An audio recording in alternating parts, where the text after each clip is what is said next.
me just make sure. Okay. I think we're live. We are live.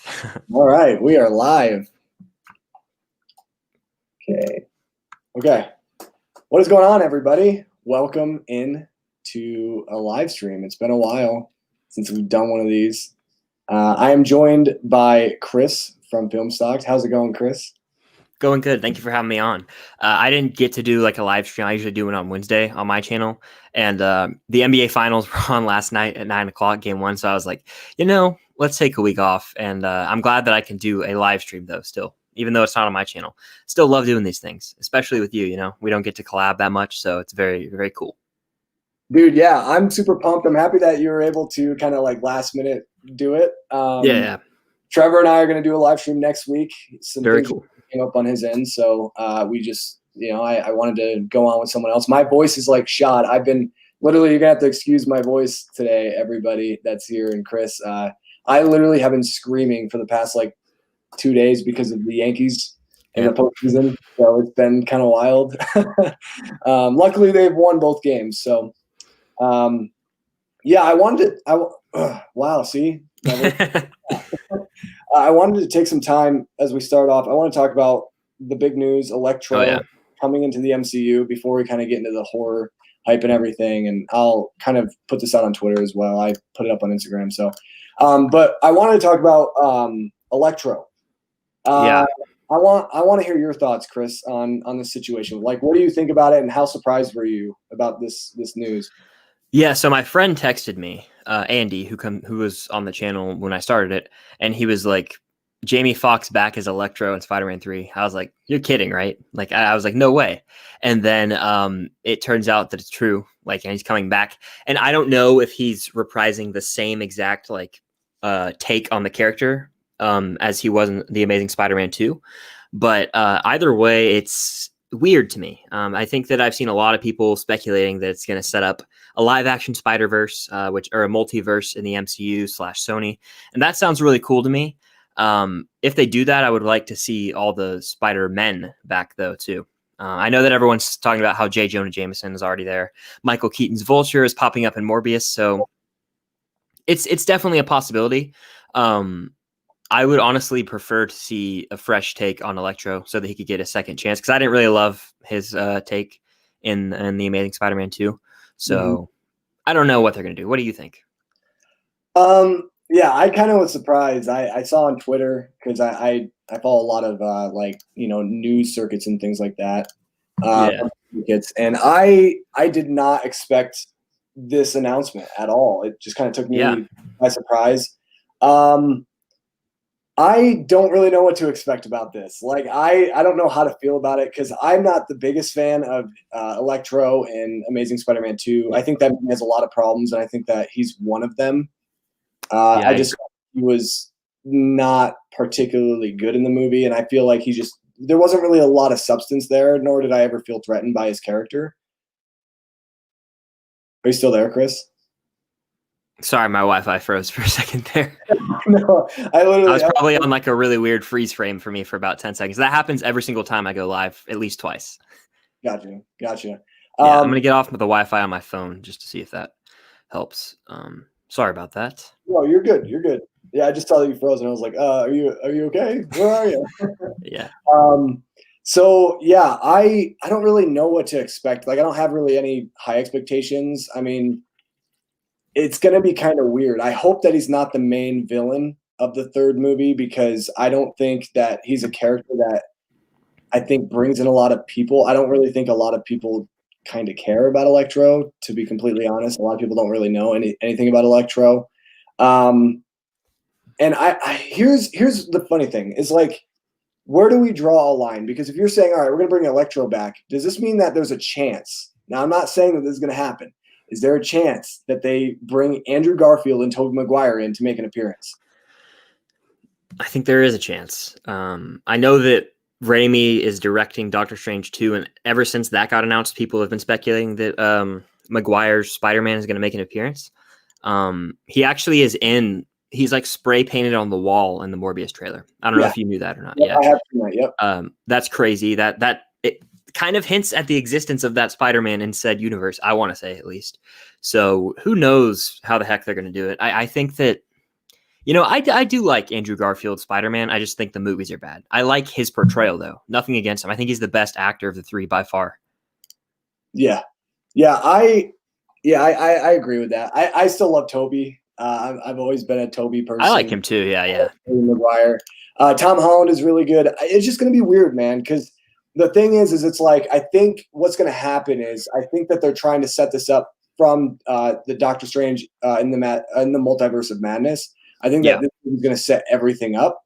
So that's kind of like the big thing right now is it's like, well, what else are they going to introduce? Like, who else are they going to bring in that we've seen in other past iterations of Spider-Man or even like in other comic book films? Like, are they going to just decide to bring in like Wesley Snipes' Blade? Are they just going to, like, you know what I mean? Like, they can totally go crazy with it. And I mean, it's the MCU. We kind of forgive them, So like, that's exactly.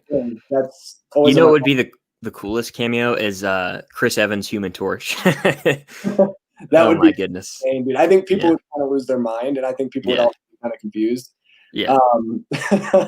But we'll have to wait and see what happens. I'm gonna post this on Instagram real quick that we're live because I forgot to do it before we started. No, you're good. You're good. We only got a couple people in here right now, but we'll keep going. Hopefully we can get some more people in. We will, I'm sure. But anyway. I'm excited to talk horror.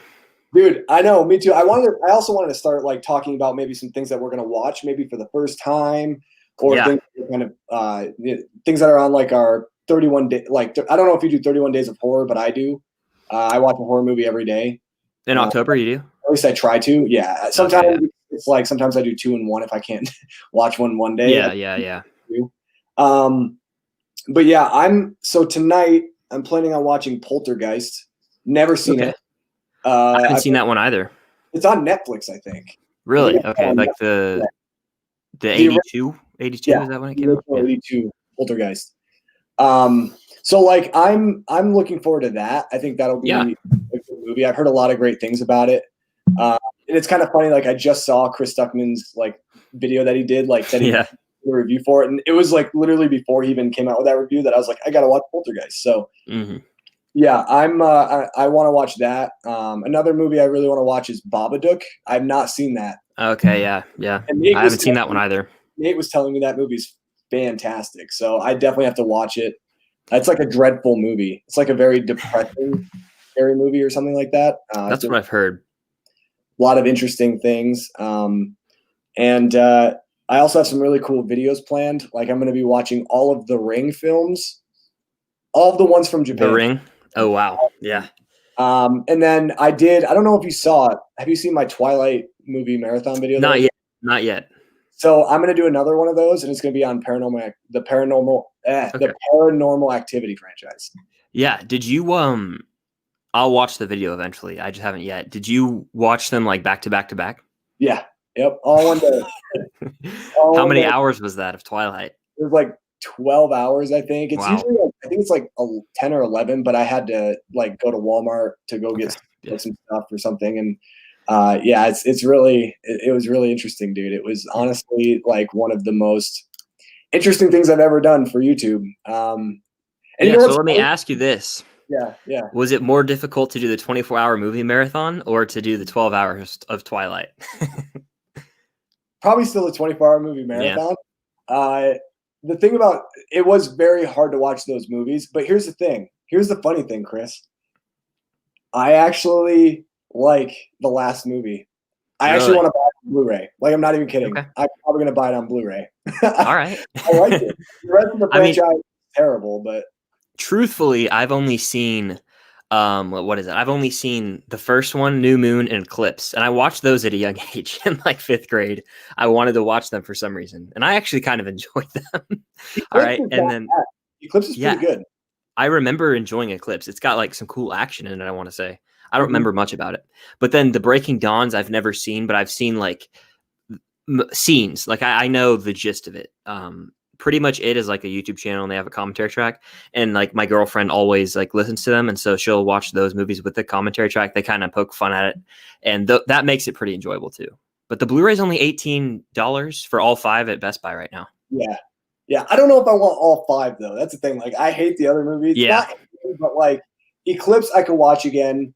New Moon is so boring. It's kind of funny in the video. I make a lot of jokes about seeing Taylor Lautner's abs, so that's always a nice, Yeah, yeah. But, realistically, Shark Boy. realistically, Breaking Dawn Part 1, I hate that movie. It's probably the worst. It's so boring, and all it is literally just a bunch of like awkward love scenes that are just like very cringy, like very hard to watch. Yeah. Breaking Dawn Part 2, though, dude, there's some awesome action in that movie, and that's what I liked about it. But anyway, we don't need to turn this into a Twilight live stream. I've talked enough about Twilight. I have 2 videos on my channel you can go see right now. I marathoned all 5 Twilight movies. That video is huge. It's 43 minutes long, but that's what the people wanted. They wanted me to commentate on the movies, so I mean, I'll give them what they want. And then I did a much, much shorter ranking of all of the Twilight movies. That's like 7 or 8 minutes. But I want to shout out some people in here. Film Fanatic, how's it going? Cody, what's up? Yeah. We got my friend McWilliam. I don't know what all those emojis mean, but how's it going? Is McWilliam the cereal person? Yeah, he's the celery dude. The celery. That's what it is. Yeah. Yeah, he's awesome. I call him my favorite troll. That's what I call him. Yeah. Stranger Boy 101, how's it going? Welcome in. What's up, Stranger Boy? We got Zoe. Zoe, it's good to see you as always. He's a big supporter of my channel. How you doing? Great guy. We got Certain Bids. What's up? Certain, what's up? You missed a little bit of the Spider-Man talk we were having. I know that news is definitely probably on your mind today. Big Spider-Man fan. Or do you if we had to make a guess, do you think he's happy about the news, or do you think he's upset about it? I hopped into the the live stream he was doing with Ryan from Nerdy Blurb on Instagram.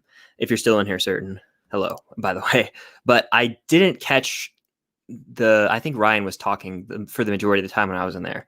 But I think that he did acknowledge, Certain said that it pretty much hints at the multiverse, which I think I agree with. Yeah, I do too. All right, we can get to some of these questions. We'll start off. And we want to talk, actually, Chris, I'm sorry. You haven't talked about some horror movies that you want to watch. I'm sorry about it. I totally forgot about it. No, you're good. You're good. Lost track. So there's a big one that I haven't seen that I really want to, and I'm probably going to watch it tomorrow or soon. John Carpenter's The Thing with Kurt Russell. So good, dude. That's what I've heard. Yeah, I've heard that it's like fantastic and it uses practical effects brilliantly. I haven't seen it for whatever reason. It's been on the 100 movies list all year, so I'm very excited to check that one out. I've heard that it also deals with isolation. Oh, you got the Blu-ray. Nice. Yes. I want to get the I think there's like a edition of it. I want to get it. I think it might be Scream Factory, maybe. I don't know. I see that Robert Correa's profile picture is from The Thing too, so that's cool. He's in the chat right now. Yeah. But that one I want to watch. And then I watched Nightmare on Elm Street and Friday the 13th, both the originals, for the first time today. It's 10 p.m. where I am, so I've watched both those movies today. And then another horror movie that I want to watch is I'm going to finish the Scream movies. I've only seen the first one. I want to watch 2, 3, and 4. So that's on my horror watch list. There's a few more that I'll probably think of as we go. Have you seen the original Halloween? Yes, I have it right here. Okay, good. I was gonna judge you hardcore if you had not seen it. I would have been like, man, Chris. I actually watched it for the first time last year, and then I immediately went and bought this at Best Buy, and I watched it again on Halloween. So I watched it twice last October. It's a classic. Okay, dude. It's got a really good transfer. I really like the 4K transfer. I haven't watched it on 4K. I just watched the Blu-ray because I didn't have like a 4K player yet. I got an Xbox that had 4K player later in the year. But this movie isn't like scary in my opinion. Like it's more about the Halloween atmosphere and the vibe. Slasher movies don't really scare me ever, but like it gets you a little on the edge of your seat. You know what I'm trying to say? Yeah. Like it's not like that demonic horror that will like keep you up at night, but it does make you feel a little uncomfortable, which is good. So the score alone makes this movie worth the buy. The slasher genre is my favorite genre in horror. Okay. I just have a lot of fun with it. Halloween, to me, actually, the reason why it's my all-time favorite horror movie and one of my favorite movies of all time is because it is a movie that absolutely scared the crap out of me.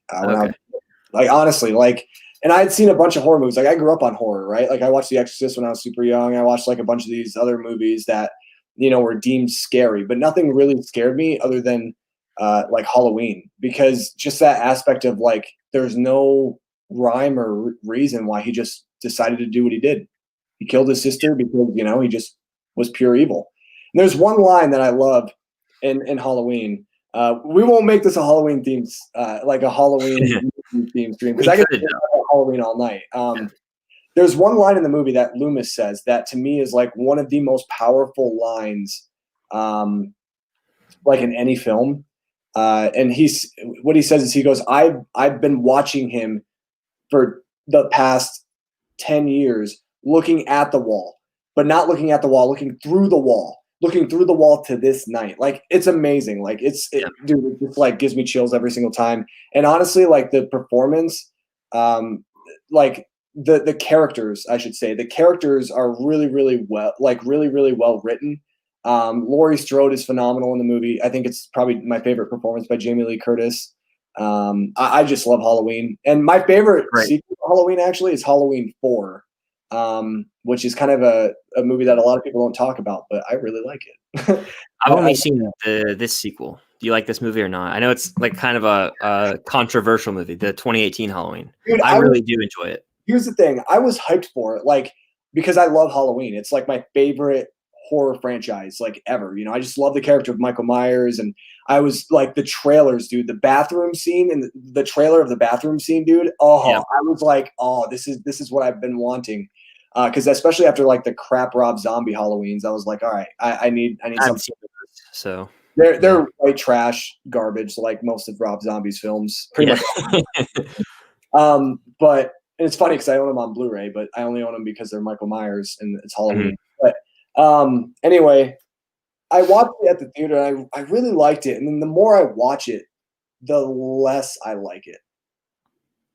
There's a lot of problems with it. I hate the jokes that, like, because there's so much tension built up, and then they just absolutely kill that tension with terrible, terrible jokes.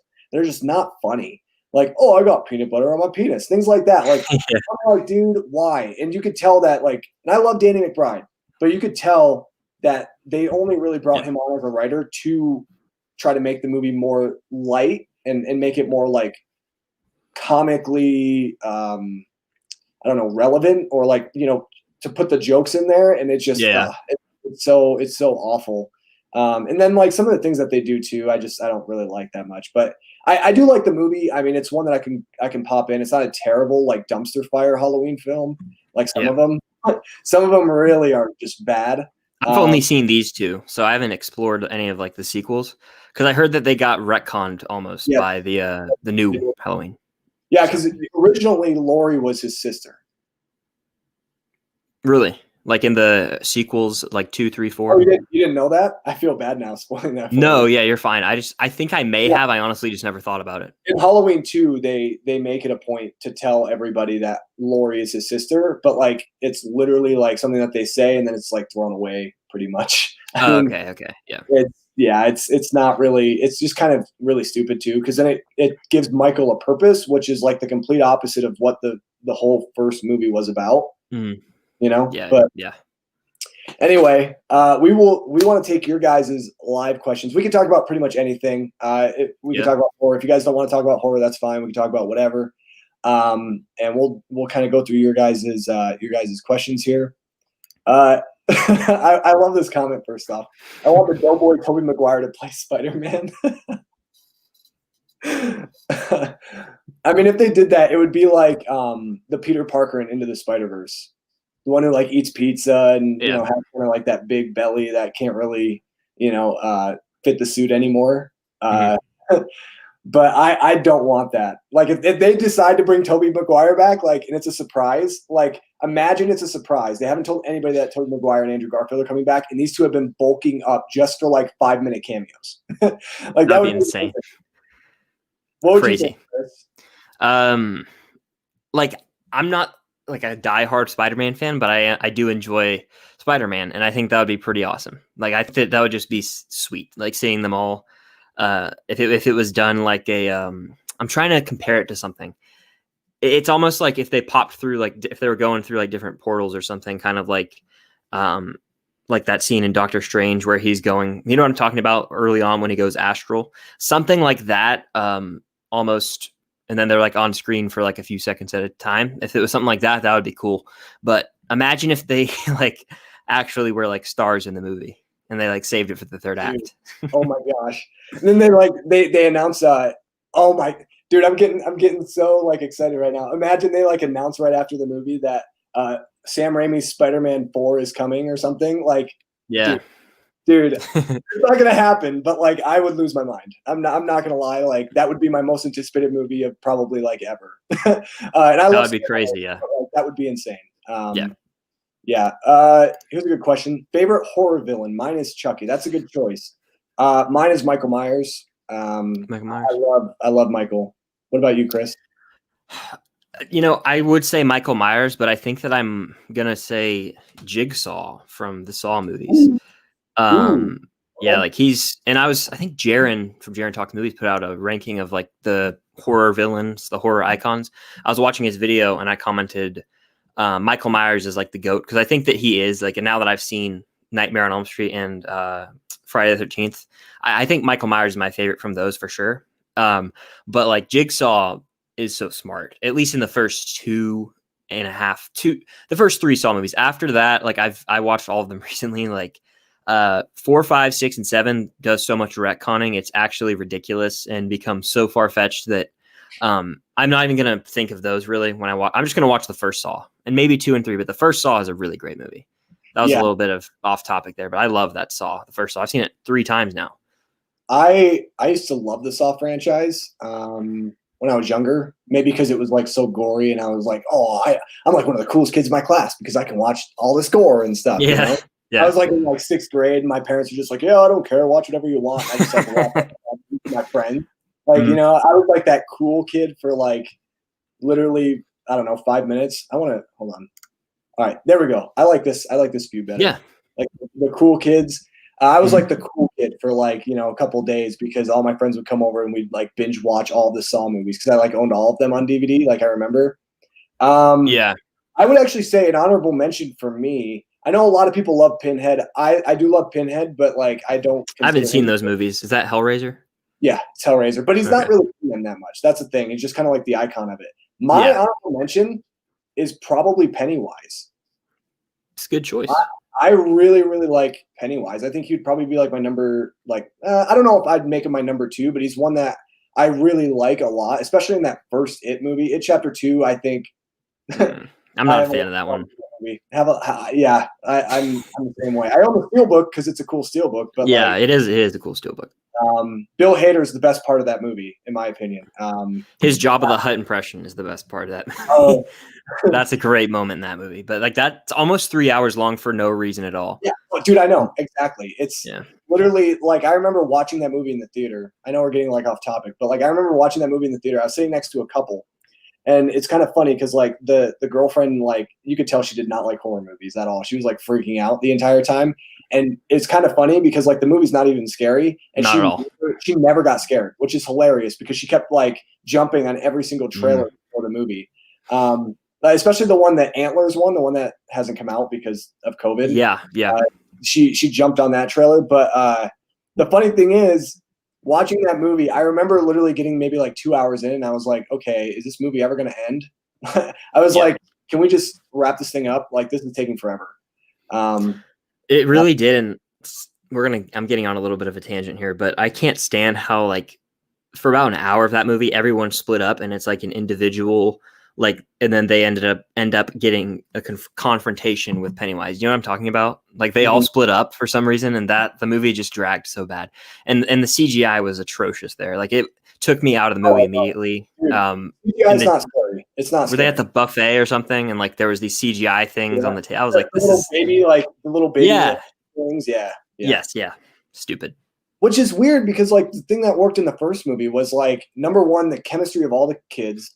Bringing them back was like, it was cool, I guess, but the CGI on their face was horrendous, dude. It looked like the sun was just glaring on their face the entire time. And then the second thing was like, the thing that made that first movie so scary was the performance that Bill Skarsgård gave. Like his performance was so creepy in that movie. It was all practical. And then in this movie, it's like Bill Skarsgård got like 2 moments to shine, and that was pretty much it. Everything else was CGI. And it was just like, nah, I'm checked out. But yeah, I don't know. If you want to see a real horror movie, watch Adam Sandler's Jack and Jill. You know what I just thought of for some random reason is talking about It Chapter 2, and then we'll get off of it. There's a scene in that movie. I think it's Eddie, I want to say. And like I think Pennywise is like in his face, and like out of nowhere, it just starts playing. I think the song from Deadpool, it's like, just call me Angel or whatever. It's like blasting for like 5 seconds and then it cuts off. That's so bad. Why did that make the final cut? I think they were going for more comedy. I mean, that's really what it was. And I guess because the thing is, Bill Hader can do other things than comedy. Like, have you ever seen Barry? I love Barry. That's one of my favorite shows on TV. Dude, I've only watched 1 episode, so I need to watch more. But dude, you gotta watch it. Yeah, easy watch too. Yeah, yeah, and it's only like 20-minute episodes or something. Yeah, like 30 maybe. It's fantastic. I've seen it twice. Like I showed it to my brother. I watched it and then I showed it to my brother. It's a great show. Speaking of Adam Sandler, you're gonna watch his new movie that's coming out on Netflix. I think I am. Is it Hubie or Hubby Halloween? I think it's Hubie. I'm gonna watch it too. I'm gonna watch it. I'm probably gonna review it. Why not? I'll do it for my end of the month review. It's kind of funny. Speaking of like horror movies and stuff that you've watched today, you know what I've watched today? Not a horror movie. What'd you watch? Enola Holmes for my September release video that will come out tomorrow. Yeah. I saw your Letterboxd review, but I want to hear your in-person thoughts. I mean, it was okay. I'll say this. Millie Bobby Brown was pretty good in it. Yeah. I give her full credit. I really like her in Stranger Things, but other than Stranger Things, I haven't really liked her in anything else, to be honest. Especially Godzilla. I hated her in Godzilla.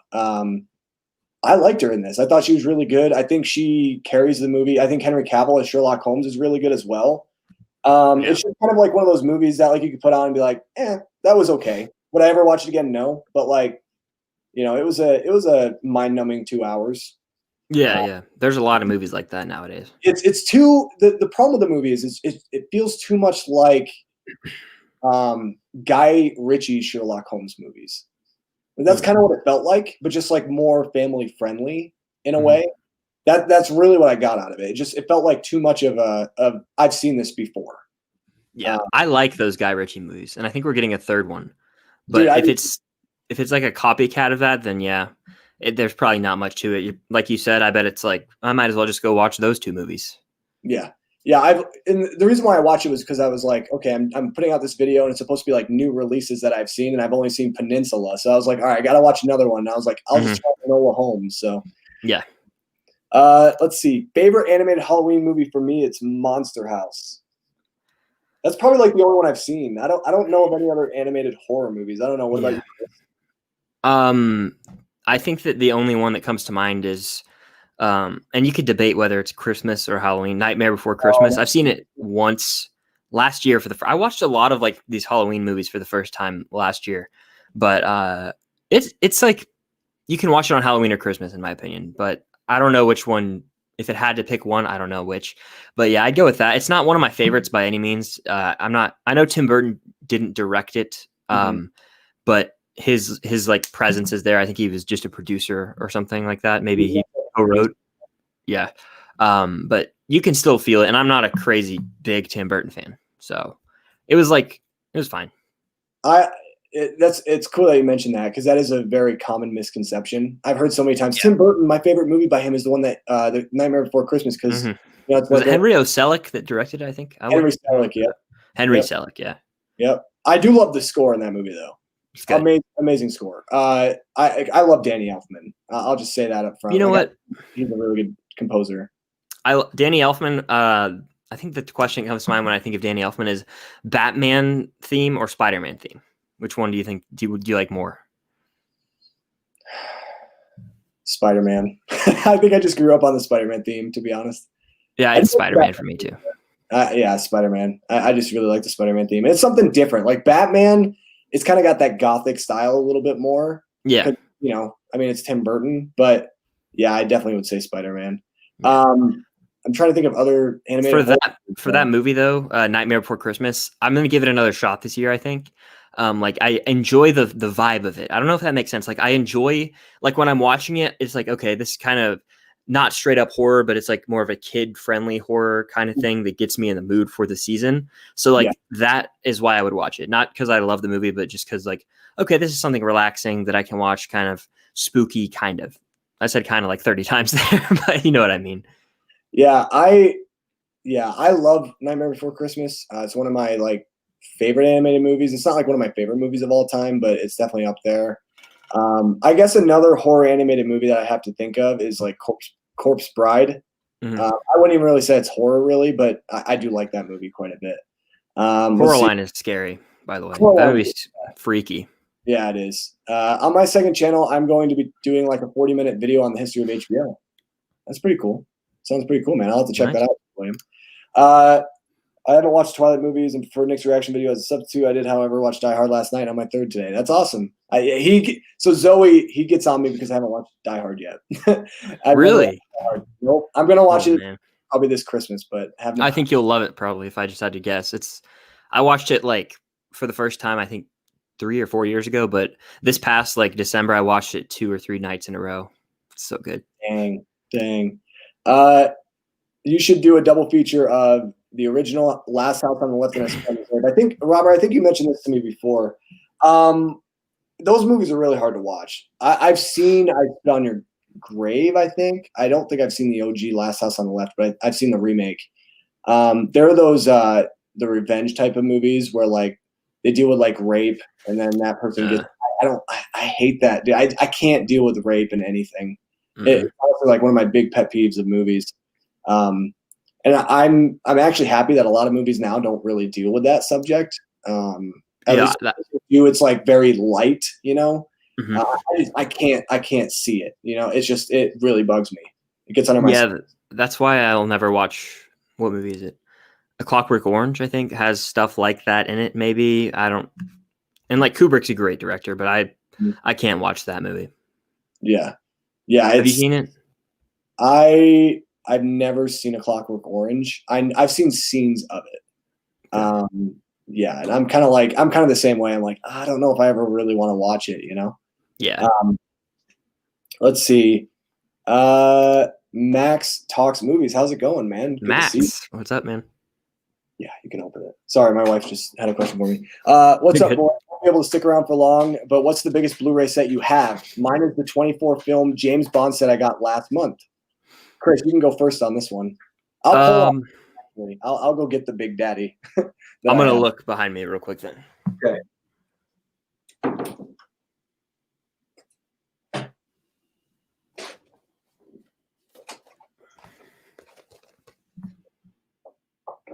Yeah, I think that's it. I used to have the Fast and Furious movies, but I sold them. I only had 6, I think, and then I had the 7th. But my biggest set is right here.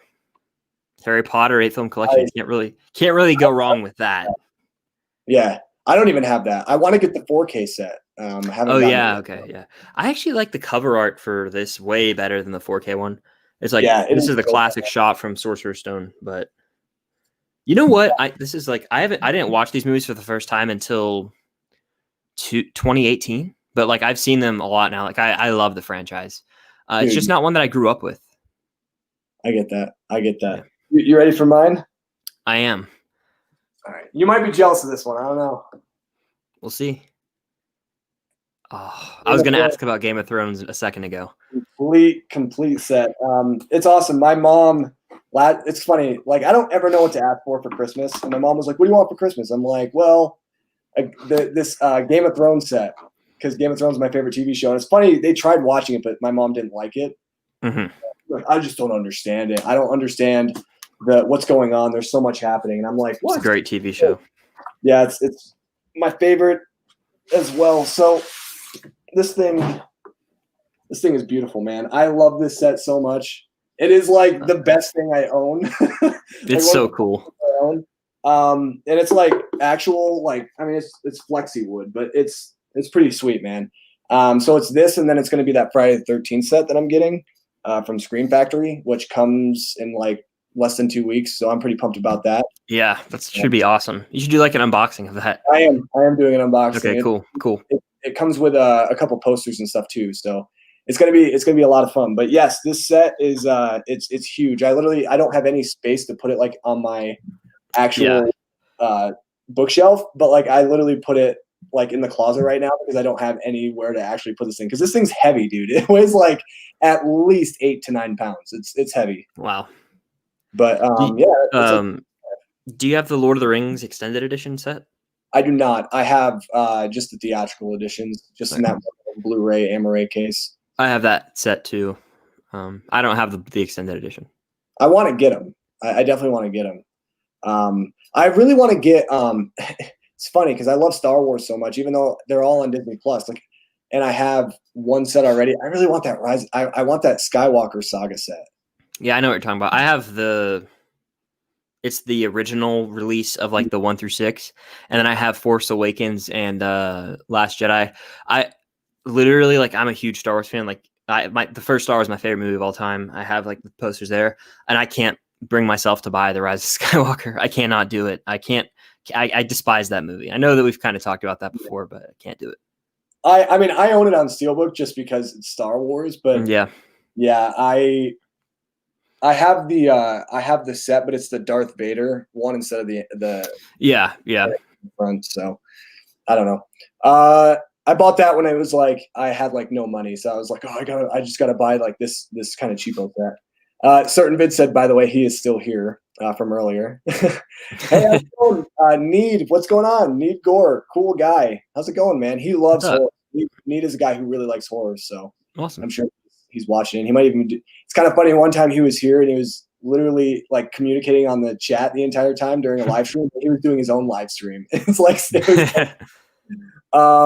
let's see. Tomorrow I'm watching the second Elm Street movie. Are you gonna watch the second Elm Street movie, Chris? I don't think so. I think that with the classic franchises, I'll probably just stick to the first one, because I'd rather watch more of like the first movies of these franchises. And like, yeah, it's not on my radar, honestly. I think there's how many sequels? I'll look like 7 or something, probably. Yeah, I think there's 7 or 8. Do you own the set? Yes, I do. Yep. Okay. On all of them. Here's the thing. I would strongly recommend you watch Nightmare on Elm Street Part 3. Okay. It's probably my favorite. It's better than the first, in my opinion. It mixes horror and comedy, and it has some of the best, most quotable lines. Now, granted, I don't really know if it's maybe your cup of tea. I mean, it is very, I don't know. You just have to kind of be like a particular horror fan, kind of. But like, I just really love the performance. By I'm blanking on the name, Robert Englund and 3 Dream Warriors. And there's some really cool things, but yeah. And then Friday the 13th Part 4 is my favorite, and that one's actually like gripping and actually scary. It's really good. But I understand that. I need to like, this is like my the year for horror for me. I can't speak. Like, this is the first time I'm watching a lot of these classic like 80s movies that I just haven't watched for whatever reason. There's a movie, I think it's called Sleepaway Camp, that Andy, my friend, was telling me that's like, he said it's really scary and I should watch it. So I was like, okay, I will. I wouldn't say it's scary. Here's the thing. Sleepaway Camp's one of my favorite slasher movies of all time. I've been telling Nate to watch it forever, for at least like 5 or 6 months. Go in. He didn't tell you anything about the ending, right? Nothing. Okay. He would be a really bad friend if he told you the ending. There is a twist ending in this movie, dude. Oh my gosh. That's all I'm going to say. Okay. It's a fun slasher. It's a B movie. There's really terrible acting, terrible dialogue, but like, I have fun with it. I really like it. And it's got some really cool twists. Nick, have you seen The Fog? That's another good John Carpenter movie. I've not seen The Fog. Have you, Chris? No, I haven't. Let's see. I've never watched Zombies Director's Cut of Halloween 2. Family's Forever. Gonna order that now. Yeah, I'm not we can kind of get in the Rob Zombie conversation, because I have seen a couple people like Need said, wow, Rob Zombie. Hey, those are fun movies. We can get into the Rob Zombie conversation. Have you seen any of Rob Zombie's films, Chris? I have not. Okay. I own, I don't know how many. Rob Zombie's an interesting director. Here's my take on Rob Zombie, and I've said this before in the past on my channel. He could be a great director. I think he could make a horror movie that's one of the best horror movies of all time. But there's one problem that he has. You know what that is, Chris? Is it the gore? Is that like a thing that he? No, it's not. It's his scripts. Oh, The okay. dialogue in that movie is just absolute filth. It's things that you would never hear a normal human being say. I'm curious now. There's one. Okay, I can give you the best example of this. In Halloween, his remake of Halloween. I like the second half actually. When it gets into the remake part of John Carpenter's classic, I actually kind of dig it. Not as much as the original, but I kind of dig it a little bit. Okay.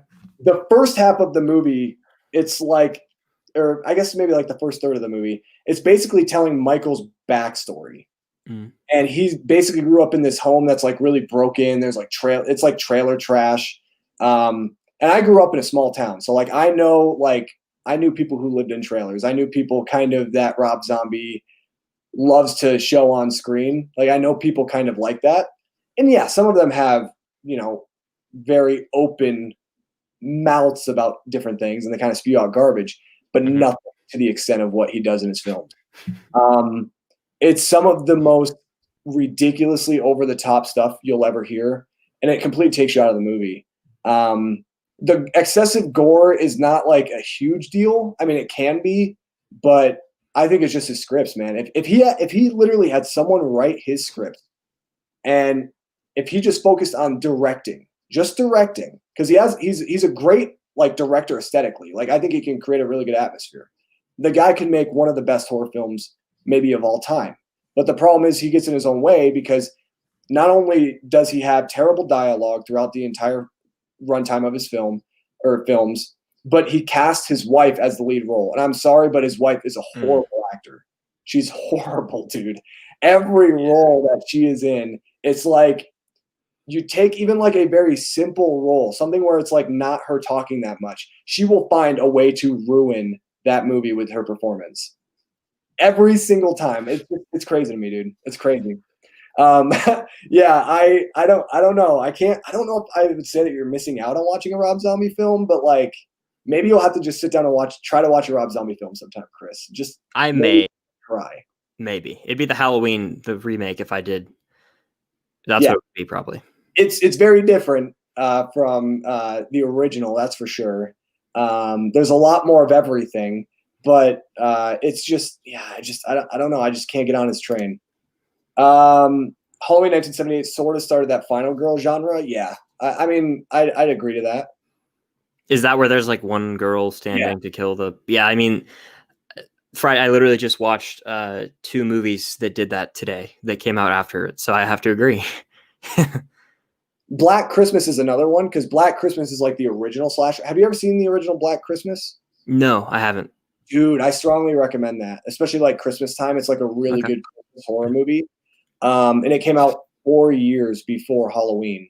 And so that movie's really, really good. How's it going, Gavin? Good to see you. Sorry it took so long for us to say hi, but I hope you're doing well. Let's see. Can't do see more Rob Zombie stuff.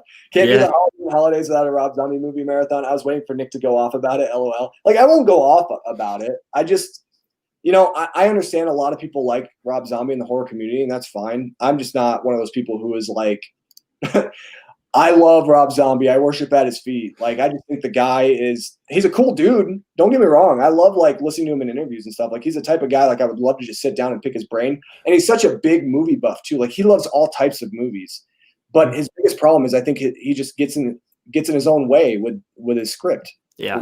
With the way he writes his films. Let's see. I'm watching John Carpenter's The Thing for the first time in about 30 minutes. Thoughts on it? Yeah, Chris, it's on my watch list. Yeah, I'm excited to check that out. I should have watched that today, but I did a double feature of not a double feature. I took a gap in between of Nightmare on Elm Street and Friday the 13th, both the originals. The Thing, though, I might try and watch that tomorrow. I think I'll have some time to watch that tomorrow. So I love The Thing. It's the one thing I love about that movie is the movie feels so cold. That's what I've heard. Yeah, it's really cool. I love that. John Carpenter is a master at creating atmosphere, and he's one of my favorite directors. And he's also one of my favorite composers because, he did the score for.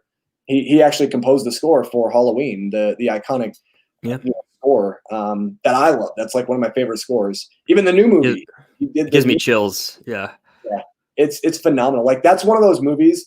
Like that's one of those scores that I wish I had I want to buy a record player someday and literally have that record and just like literally play it for Halloween. Like that would be amazing, dude. That'd be amazing. Chillingly good. Yeah. Oh yeah, dude. I literally listen to it outside of the movie, like all the time. I'll literally just like put it up. It'll be like something that I listen to like in October, just like because it's so iconic and it's so good. Let's see. Rob Zombie could do no wrong. Only blemish is Halloween 2. Still, the kills are incredible in that one, though. Yeah, Halloween. So he did Halloween 2 as well, and Halloween 2 is completely different. It's his own original version of like a Halloween sequel. I hate that movie. It's funny because like I thought I liked it when I was younger, and then I rewatched it like maybe a year and a half ago, and I hated it, dude. I was like, oh, I hate this movie with a passion, but. I don't know, man. Rob Zombie's. You just got to watch one of his films someday, Chris. Maybe. I can't confirm or I can't commit to that 100%, but maybe. Sounds good. I love this comment. Let's see. We all know Hubie Halloween, Hubie, whatever it's called. It's going to be the film of the decade. It's going to be the best film of the year. Yeah. What are you talking about? Oh yeah, I'm hype for real. I actually am. But did you know that like apparently Adam Sandler said if he didn't get nominated for Uncut Gems, he's going to make like the worst movie ever or something like that? I don't know if you saw. Did you see that last live stream that Nate Jackson and I did? I caught like a few minutes of it. Yeah. Jackson actually mentioned that. Really? Because Jackson is literally like. Jackson is still on the die-hard Adam Sandler should have been nominated for an Oscar train. Yeah. Which I kind of agree. I think he got snubbed. I think Me too. See him. And like seeing the trailer of Hubie Halloween, I'm like, yeah, I think that this is going to be an absolute dumpster fire. And it could be like otherwise those The Room. Like it's so bad that it's good type of movie. I mean, we'll see. I like Eurovision. Have you seen Eurovision on Netflix? Not yet. I've heard you talk about that though. No, I love that movie for some reason. It's not good. It's like it's enjoyable. I don't know. It's like a guilty pleasure for me, but yeah, I can't say I'm excited for Hubie Halloween. I'm actually really excited. I don't know if you heard this or if you've ever even heard of the first movie. Borat 2 is coming out. Yeah, I did see that. And like I know like 3 or more people who love Borat and have told me to watch Borat for years. And I know that I'm going to laugh hysterically when I watch because that's like the kind of comedy that I like. So I got to watch Borat soon. It's one of my favorite comedies of all time. And it's one that like I need to go back and revisit, and I will before the new movie comes out. I'm sure it'll probably be on Amazon Prime, I'm sure. Yeah. The thing is it caught everybody by storm because nobody knew that they were shooting this film at all. And they even shot it during the pandemic, which is insane. And Sacha Baron Cohen was just like, yeah, we like screened it privately to people. And then he's like, oh, by the way, it's coming out next month on Amazon. And I'm like, and I saw the trailer today. The trailer dropped and I literally just ate it up, dude. I watched the trailer like 3 times. I'm like, oh, this is going to be amazing. It's going to be so good. The first movie, dude, is so freaking funny. There's so much, like, I can't believe they're making a second movie because some of the humor is like, crosses the line a little, maybe. Crosses a line, especially in today's standards. So, like, the fact that a second Borat movie is coming out, and I know very well that they're going to hit on a lot of those same jokes. Dude, Sacha Baron Cohen, I think he's going to win an Oscar at some point, like maybe even this year for Trial of Chicago. Yeah. Sorry to cut it. I'm excited for that movie. Dude, that movie looks amazing. We get that this month too. We do, and we get a remake of Rebecca, I think, on Netflix, and then also this movie called On the Rocks with Bill Murray and Rashida. Is her name Rashida Jones? And I think it's directed by Sofia Coppola. Yep, dude, what a great month, man. Even though movie theaters might be closing down again, which is kind of sad, we are getting some good films. And there's even a movie coming out next week in the theater I kind of want to see, The War with Grandpa. I don't know why I want to see it. kind of looks like heartwarming, like stupid fun, and Robert De Niro's in it. But dude, I'm excited, man. Like, man, You know what else this month? What's that? The Mandalorian season 2. Dude, this is a phenomenal month. I can't wait. Dude, it's kind of funny because like I literally thought that in my head, but I was like, I don't want to bring that up because it is kind of a show, you know? Yeah. But yeah, that's literally the thing I'm most looking forward to out of anything. Me too. I cannot wait. Mandalorian season 2. Pedro Pascal's been like hyping it up on Twitter. Dude, I'll probably rewatch season 1 at some point. Oh, me too. I've seen season 1 like it's funny. I've seen it 3 times with like a bunch of different people every time. But I want to watch it again just because I still feel like I don't remember it that well, even though I really saw it like a few months back. Mm-hmm. So, dude, I'm pumped. I can't. Good month. Dude, great month, man. Great month. Yeah, I'm so freaking stoked, dude. I'm so stoked. Let's see. In fact, I'm gonna order that Zombie Halloween scores on vinyl, dude. That's awesome, man. I'm so jealous. All I'll say about that, Nick's getting that protruding vein on his forehead now. I mean, I guess, you know, if we're talking about Rob Zombie, yeah. Are you guys looking forward to the Saw with Chris Rock? Sadly, it won't have Billy the Doll in it. That's what's that movie called? Spiral? Yeah, that's what Spiral. Yeah, Spiral. The book from the Book of Saw. I think it's the new one that's coming out sometime. I have seen Saw 1 through 7. I haven't seen Jigsaw. I'm gonna watch that soon. I haven't seen Jigsaw. Are you looking forward to that movie? Yeah, I am. I really think that as schlocky and like stupid and far fetched as like the Saw sequels get, after like even the 2 and 3 are kind of like they're nowhere near as good as the first. The first one's really, really good in my opinion. But it's like one of my favorite horror franchises. One of the few horror franchises I've seen like every movie from, minus Jigsaw. And yeah, they're like very messed up, honestly, but you can make fun of them because they're so like stupid, far-fetched. I don't know if that makes sense or not. Maybe I'm just messed up in the head. No, I'll say this. I'm actually man, my voice, man, I'm telling you. I'm sorry, man. Freaking Yankee games, dude. Luckily they swept the Indians, so I don't have to worry about screaming anymore. That's good. Yeah. Week or so. I'm actually looking forward to it. I think what's interesting about it is it's got Chris Rock in the movie as well as Samuel L. Jackson. Yeah. Which is freaking sick, dude. And then not only that, I think it's going to be different. I think it's going to be a lot more serious. I think it's going to, instead of being like this gore fest, I think it's really going to kind of be a lot more subtle in a way. And I think character driven even. It's going to be a lot more effective. Yeah.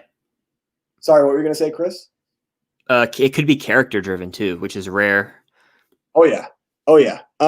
It's kind of crazy to me. Like Chris Rock, it's almost like Adam Sandler. When Chris Rock does serious stuff, I think he's phenomenal. And I think the same thing with Sandler. Like I want to see them stay away from stupid comedies, start doing stuff like, you know, Uncut Gems, or even like what Chris Rock looks like with the new Fargo season. I haven't seen the new season yet or anything. I don't even know when it drops, but like I've seen the trailer of that. He looks amazing in that role, in that show. So I think if they can kind of stay away from doing these crappy garbage like Netflix comedies, I think that there's a real chance that they can actually have some maybe like award play. I'm not saying Spiral's going to get awards or anything. I'm not saying that because the Academy hates horror movies. I mean, look at she should have been nominated for Hereditary, but you know, it is what it is. Spiral's going to be good, just can't hold them up to the Saw franchise or folks will disappoint themselves. Yeah, that's pretty much how it is. I think what's going to happen, I think it's going to be, and you might think differently, Chris, I think a lot of people who aren't maybe huge fans of the Saw franchise are going to like Spiral, and maybe a lot of people who love the Saw franchise aren't going to like Spiral. That's kind of the way I agree. I think I agree. So I think it's going to be very divisive, but I think it's also going to be really good for the franchise because it's going to bring a lot of new people on board. And you know, because it's like, how many times can you do the same exact thing? Because after about like the 6th Saw movie, I was like, okay, I'm done. I'm totally checked out of this series. You know, yeah, I would say Saw 4 was like really not having me, and then I'm not going to spoil it, but like the end of Saw 4 kind of crazy. I don't know if you remember it regarding like timelines, and then Saw 5 is arguably the worst Saw. And 6 and 7 are good, but like 5 is just like, oh my goodness, and 7. We're not going to talk about that. Dude, I think I saw that on Netflix one of those days. like when it was on Netflix, like right when it first got done, like being out in theaters and stuff. And I was so hyped for it because I hadn't seen it in theaters. And at that point in time, I was kind of like older. So I was like, all right, I'm kind of stepping away from the Saw franchise. And I remember because I think I saw the only Saw movie I saw in theaters was Saw 3, I think. Yeah, I think I went and saw Saw 3 with like my dad and a couple of other people. But like Saw, the time that Saw, what was it, 7, the final chapter, or whatever they called it, Yep. came out, like, and I actually watched the movie, I was like, wow, I really like this franchise. Like, I liked it. I liked it. Like, I don't know. Yeah, it kind of lost me. And I have not seen Jigsaw. I have heard Jigsaw is actually kind of good, though. I haven't heard much about it at all. So, let's see. I like Art the Clown. Do you know who that is, Chris? Have you ever heard of Terrifier, the Terrifier movie? No, I haven't heard of that. I've seen like 15 or 20 minutes of Terrifier. It's super gory, dude. It's like splitting people in half, like literally everything. It's just not my cup of tea. The second movie is coming out, I think, like maybe in October. So I know a lot of people are excited about that. I probably won't watch it, to be honest with you, but he is a scary character. I will say that about Art the Clown. He's very creepy. Let's see. You guys a fan of the Wayans Brothers scary movie franchise? I've seen like the first scary movie against my will. Like I was with friends and they put it on. I was like, I don't want to watch this. And it was like not at all for me. Like I've never really been a fan of stupid spoof movies. So I was like, this is dumb. I think I've seen maybe 4 of them. It's been a long time. I don't really like them. I think it was more when I was younger. I kind of enjoyed how stupid they were. Yeah. But I think I went and saw it might have been Scary Movie 2. I think it was like might have been on Comedy Central or something like years ago. And I like put it on. This is probably like 4 or 5 years ago. And I put it on and I absolutely hated the movie. I was like, wow, this movie is really stupid. Like Doesn't one of them have like Charlie Sheen in it or something? Yeah, I think the third one, maybe 3rd or 4th one. I don't know. Cause it rips off Signs and stuff like that. One of them rips off Signs. I haven't seen that movie. So yeah. Gotta watch it. Let's see. What is the least scary horror film that is regarded as scary? Ooh. Like I don't want to take shots at these classic franchises that people love, but I watched Nightmare on Elm Street today and like, it wasn't that scary to me. For some reason, like the older ones, just there's a disconnect. I think. I don't know. Like it was the thing about A Nightmare on Elm Street that was scary to me is really thinking about how dreams can like get in your head, like nightmares and stuff. But like Freddy Krueger was, I think that's something that would scare me more if I was a child when I watched it first. But like as a 20-year-old, it's different. So I'll go with Nightmare on Elm Street, I guess. But it's still like creepy, just not scary. I will say, and it's not that this movie's scary, but when I was younger, because I grew up watching horror movies. Like I grew up watching Freddie. I grew up watching Jason and Michael Myers and Chucky. I think to me the one that was a letdown was The Exorcist. My dad had told me, because it's kind of cool. Like my mom didn't really care that I watch horror movies. Sometimes like when she had a horror movie on, she'd tell me like to go in the corner and just like not watch or something. But I just sit there. I was like 6 or 7. I just sit there and watch like where they can't see me and whatever. To this day, I tell my mom about it. My mom just laughs. Yeah. But I think the one that, or actually there's like 2. One of them is The Exorcist. When my dad told me I couldn't watch it until I was 12. He said it was the scariest movie he'd ever seen, and I watched it and I laughed through most of it. And I understand the significance of that movie. And yes, at that time, I'm sure that if I went and saw it in theaters at that time, I would have been like, it would have completely destroyed my mind. Like I would have probably never wanted to like ever be in the dark again. And then the second movie is this movie. I don't know if you've ever heard of it. It's called The Fourth Kind. I haven't heard of it. It's like an alien abduction movie. It's got Mila Jovovich in it. And there's like, it's kind of cool. So it's a movie that has like a fictitious representation of an actual event, but it has the actual scene that's in the movie next to the actual real event, which is kind of cool, but like it's fake. It's so fake and so dumb. And I remember watching it with my mom, and I was begging her to rent it on like Netflix because she used to get the Netflix mail-in orders. And I was like, Mom, please rent this movie. Like, I really want to watch it. Like, people have been telling me I need to watch it because it's like one of the scariest movies they've ever seen. And I watched it with my mom, and my mom was like, this movie's stupid. She went upstairs. I watched the whole thing, and I was like, yeah, my mom is right. This movie sucks. Like, I hated it. Yeah, I've never heard of that one. It's not bad. It's like, I don't know. The found footage horror movies for me, I'm not a big fan of. Bouncing off what you said about The Exorcist, I've never seen it because so many people have said like it's terrifying and like that there's like stories of people like not getting possessed when they watch it, but like, you know what I'm trying to like, I've heard like far-fetched stuff like that kids would talk about in school. So it's almost like in my head, it's been built up as this thing that I never want to like watch, but maybe I will one day, but it's the one movie for some reason that I'm like you were saying, it's like people were saying it's the scariest movie ever. Like for me, it's like I've always been turned away from it. Yeah, it's kind of funny. I own the Steelbook. I bought the Steelbook because it looked really good. I don't know when I'm going to watch the movie again because it's not like a movie I could just throw on any time of the day and be like, it's really not bad at all because it really deals with a lot of demonic stuff. And I've gone ghost hunting and stuff in the past, so like I don't like dealing with some of that stuff, to be honest. So yeah. Let's see. I'm trying to get to a question. Okay. Here's a good question. I don't know if you've seen this movie, Chris, but I can answer it. Is Freddy versus Jason an Elm Street movie or a Friday movie? Haven't seen it. It's actually a fun movie. It's actually a really fun movie. Okay. I would say it's probably more of a Friday the 13th movie. Like Freddy is like in the movie a lot, but like he never really gets his justice, I should say. He literally doesn't really get to do a lot in the movie. He's in it a lot, but he doesn't get to do a lot. Yeah. Here's one. Frankenweenie is an awesome animated horror movie. I totally forgot about that one. Is that Disney? I think that's a Disney movie. Yeah, I haven't seen it. I haven't either, but I totally forgot that was an actual horror movie, I guess. Thanks, Need. I didn't even think about that. Let's see. What is the most violent horror film you've seen? Wow. It's probably Saw. I'm trying to think which one that is. Saw 2, 3, or 7.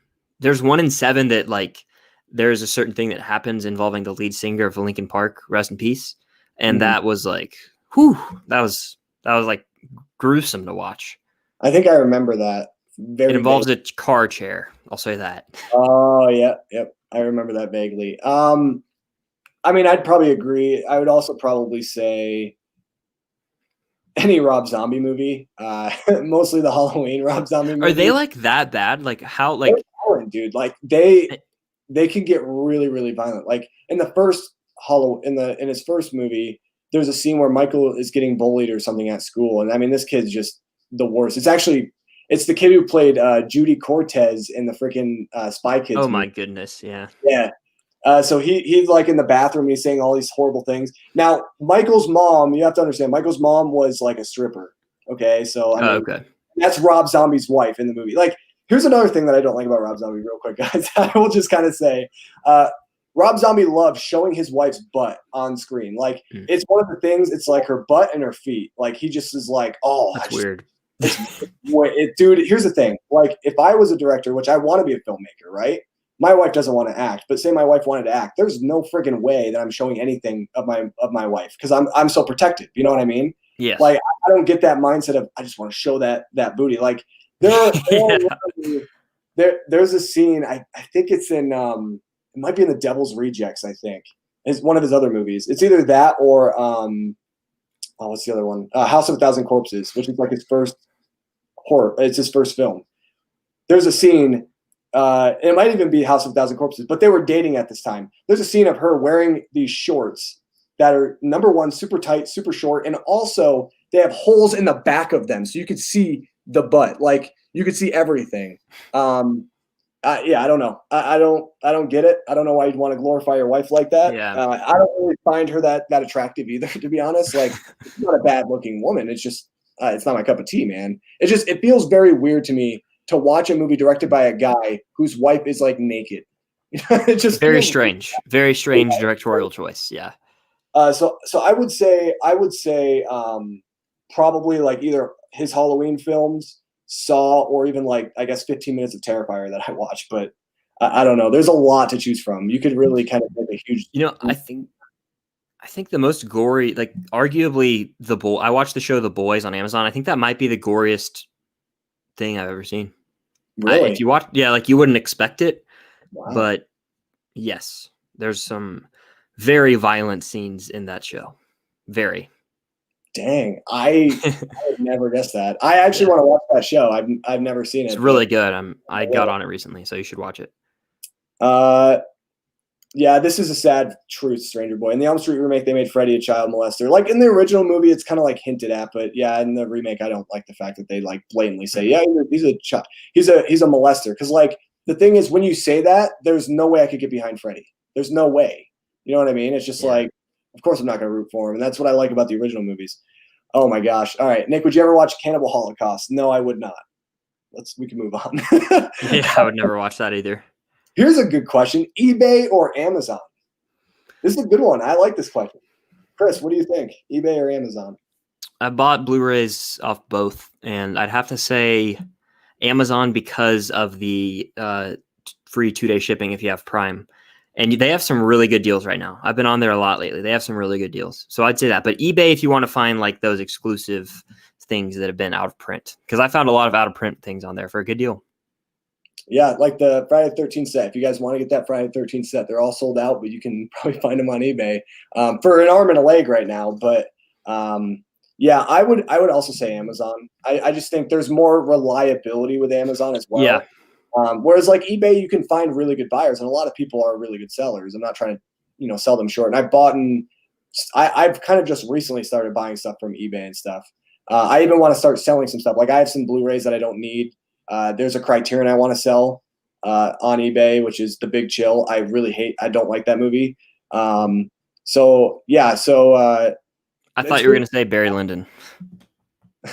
I just need to, dude. I just need to watch the movie, man. Not fall asleep during it. Yeah, and it's kind of hard because, like, I feel like if I sell that movie, Jackson is going to like, he's going to have a hard time dealing with the fact that I sold that movie, just because he loves Barry Lyndon and he loves Kubrick so much. But I would say Amazon, yeah. Don't deprive yourself of a great horror movie because there's something horrific in it. The original Last House on the Left, A Clockwork Orange, Cannibal Holocaust, some of the best. Like I can understand that. I can understand that argument. To me, I think it's all personal preference need. Like for me personally, like I don't like watching rape. I don't. I don't really think. I'm not saying anybody likes watching that. I'm not saying that. I mean, I'm sure there are people out there that do. I'm sure. But there's certain subjects that I don't feel comfortable with. You know what I mean? And usually I'm like open for like anything, but when it comes to that type of stuff, it's just I don't like it. That to me is just terrifying in itself. So it just doesn't really it doesn't make me want to watch the movie. So that's kind of my thoughts. Chris, do you have any thoughts that you want to elaborate on with that? Basically agree with everything that you just said. Do you prefer Nickelodeon Halloween or Christmas? I don't really know how to answer this question because I don't. Is it like Nickelodeon episodes of TV shows that are like the Halloween specials or the Christmas specials? That's what I'm going to answer it as. Yeah, we can interpret it as that. Those Halloween episodes are so good, so I'd have to go with that because they always like. I can't think of any off the top of my head. I'm kind of thinking Disney more so. Like if you watch The Sweet Life of Zack and Cody, there's a really good Halloween episode there. But I'll say Halloween. There was a good Big Time Rush Halloween episode, so I'll say that. Because they set it up like it's going to be something like super creepy and like demonic, and then it's always something silly at the end. They did a good job writing that for kids. Yeah, I would also probably say Halloween. The only thing that's Christmas related that I remember really liking from Nickelodeon was Drake and Josh, the Christmas special. I love Drake and Josh. Love it. But yeah, I'd also have to agree. This is a very random comment. How's it going, Jonathan? Black Knight is Martin Lawrence's worst movie ever made. I've never seen it. Yeah, I haven't even heard of it. Me neither. Let's see. Hey, AJ, it's good to see you, man. AJ, what's going on, man? I hope you're still here. Let's see. Favorite Halloween song? I like the Monster Mash. This is a good question. I'm gonna have to say Thriller from Michael Jackson.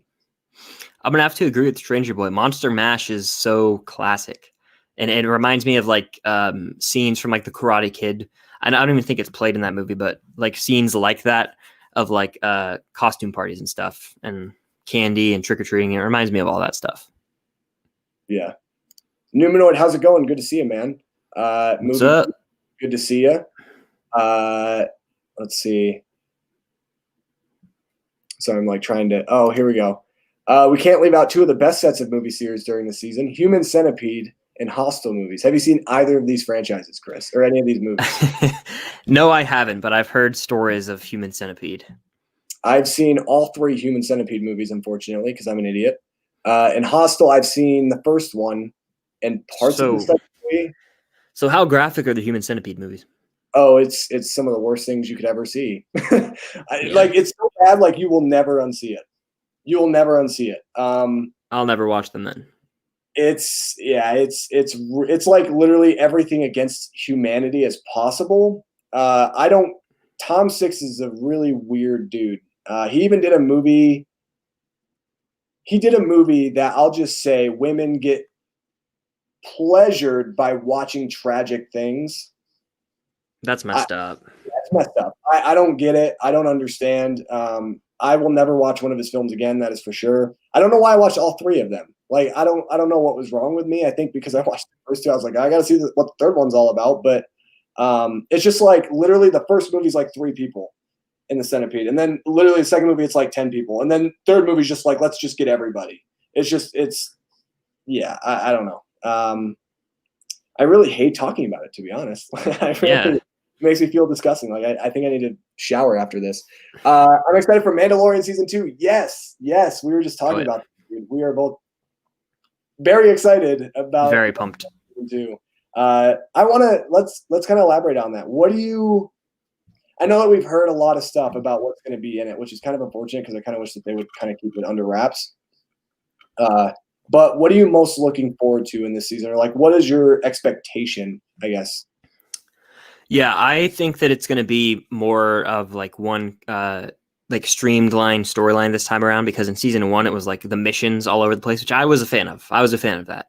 But I think that a lot, like the main focus is he's going to be trying to return the child to like his home or whatever. And I think that Moff Gideon's role is going to be huge. I love the Clone Wars. Like, I watched it when it aired. So I've seen seasons 1 through 6. Haven't seen the new season yet. But the dark saber excites me.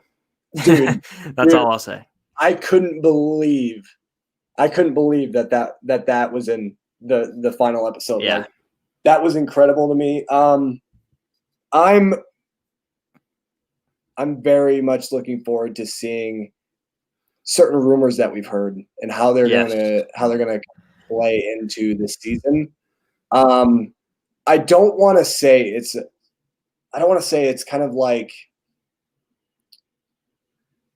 I don't want to say that it doesn't make sense because I haven't seen it yet, right? But the whole Boba Fett thing is going to be very interesting. That's going to be very interesting. I'm actually really excited. I'm not a big fan of Ahsoka Tano. I've never really been a big fan of that character, but I'm really excited for Rosario Dawson to play her for some reason. Like, I'm actually really looking forward to that. And I'm also really looking forward to seeing that first interaction between Mando and the Jedi. Like, that's going to be, I think, really, really cool. We'll see, man. Jon Favreau's directing a couple episodes, which I love Jon Favreau as a director.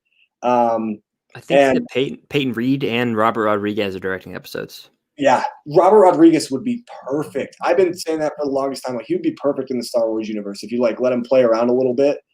And it would be really cool if Taika was coming back, but I don't think he's coming back because I don't think he has time. I don't think he had time because he did a soccer movie. I think that's supposed to come out maybe at the end of this year. Who knows?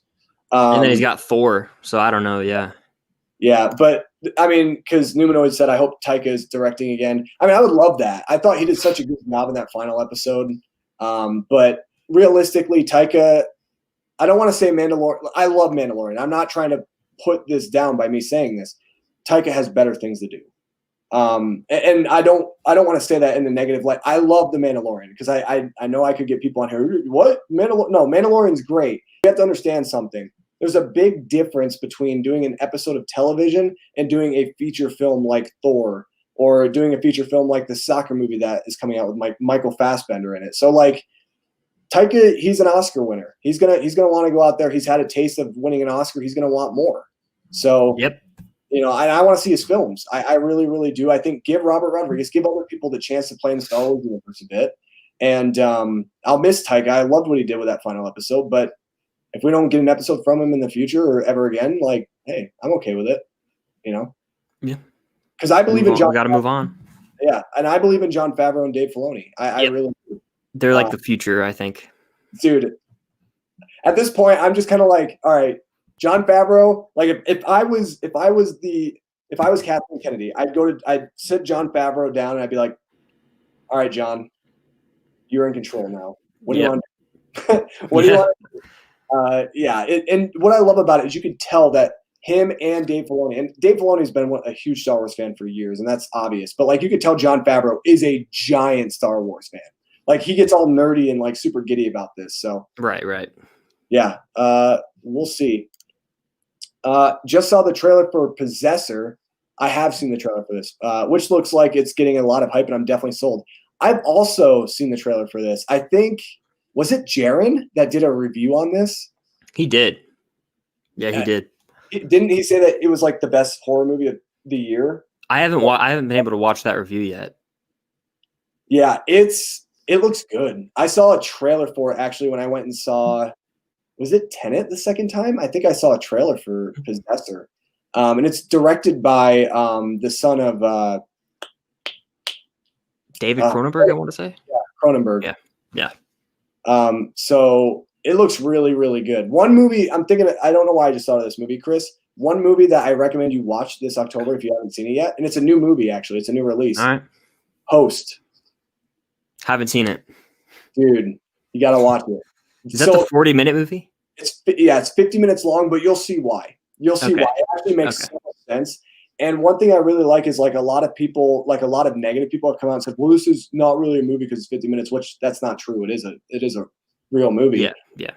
But one thing I love is the writer. I actually follow him, and it's cool. He's the type of guy, like if you talk about Host or whatever, he will retweet you and like say, thanks so much for watching. Oh, wow. Awesome dude. Awesome dude. His name's Jed. Really, really cool guy. And you could tell he's a huge movie buff. He was kind of going off of the backlash, and he told all the haters, he's like, look guys, I would rather make a movie that is 50 minutes of nonstop suspense than make a movie that is 30 minutes filler, like included onto that 50 minutes. And I respected that so much. It's a really, really good film. And those guys, him and Rob Savage, the director, they actually signed I think it was maybe a 3 or 4 picture deal with Blumhouse. Wow. Yeah, and it was like this little indie movie that came out of England. So it's like amazing. I'm so happy for these guys. They're going to be able to do some Blumhouse movies and stuff. It's really, really cool. That's cool. Is that movie like scary? Like, I've heard it's pretty scary. It is. It's actually like, I will say there's a couple jump scares in that movie that really worked. I did not see them coming. Like, that's what I like about it. It's really good, dude. Speaking of jump scares, you can go first, and then I'll go. No, I was just gonna say, and it was all shot in quarantine too, which is really cool. But that's awesome. That's awesome. There was a jump scare in Friday the 13th that really got me. You probably know what I'm talking about. Yep, I know which one. Is it what? The window? No, it's like it's in the water.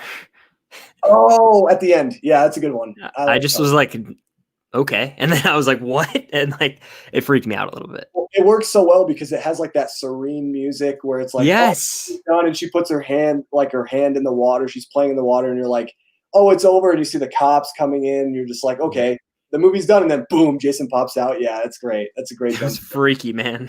No, another one that gets people was the one in the window. I was thinking when Alice is like she's in the kitchen and she's like seeing all of her friends dead. And then she's like close to the window and she looks like she's going to puke. And then one of her friends, I can't remember what her name is. I always forget. The one who gets shot in the target range just comes flying through the window. Yeah. I know what you're talking about Oh wow, there's a big jump. Man, let's try to get through some of these questions. Yeah. We're having such a good time. I apologize, guys. Video store review. First time I've seen you in the live stream. How's it going, man?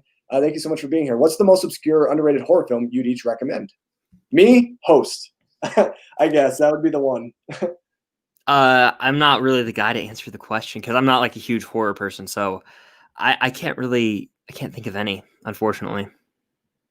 This is a good question. Favorite Halloween snack? For example, Halloween Oreos or pumpkin spice coffee. Mine are the Reese's pumpkins. I love those. Oh, okay. Yeah. I'd say the pumpkin spice donuts from Krispy Kreme that you can buy. Those are really good. Or Dunkin' has these pumpkin donut holes that are really good. Dude, that was such a good question, Freddie boy. Thank you so much. Thank you. That's a really good question. Honestly, least scariest horror movie I've seen is A Quiet Place. But I really like A Quiet Place. That movie worked for me, but yeah, I was on the edge of my seat that entire time in the theater. Dude, it's funny. One of my friends, me and him, we've seen we saw It together and stuff in the theater. We saw like a bunch of horror movies in the theater, and we went and saw A Quiet Place. And during It and everything, he never really said anything, right?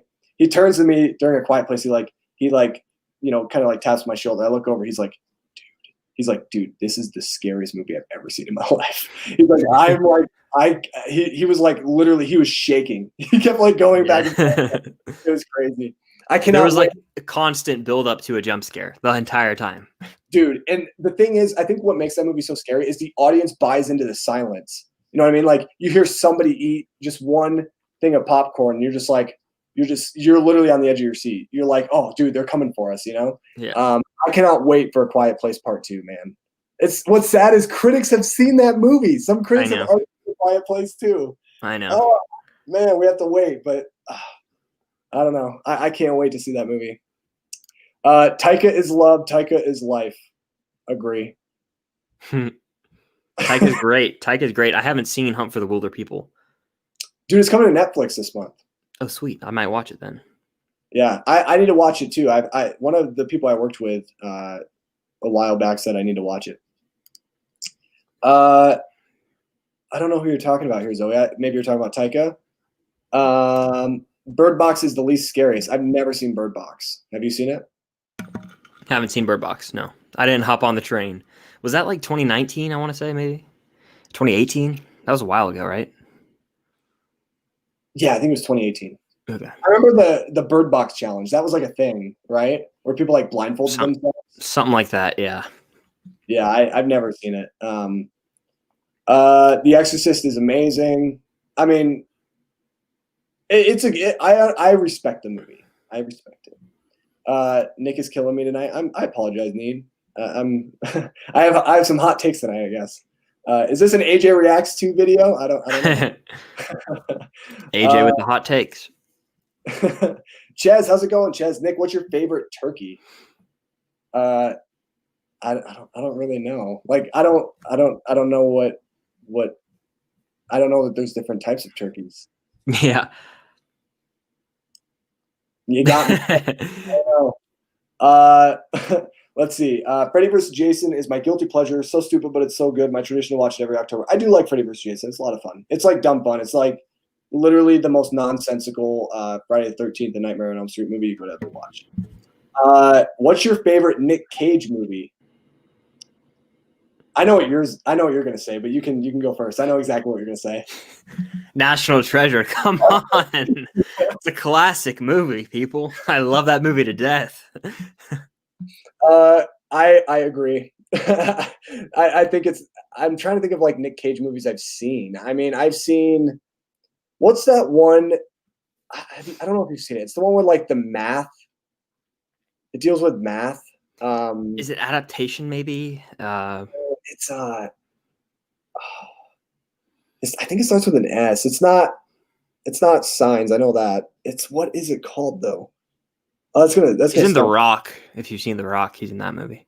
I also like him. Have you seen Face Off? No, I haven't. Like looking in a mirror, but not. I love him in that movie too. That's a good movie. He has a lot of great ones. I really need to watch Wicker Man. I've really been meaning to watch that movie. I've basically seen it because I watched the Chris Stuckman Hilariosity. review, and like he goes like so in depth, like he shows you all the scenes. Hilarious from what I've seen.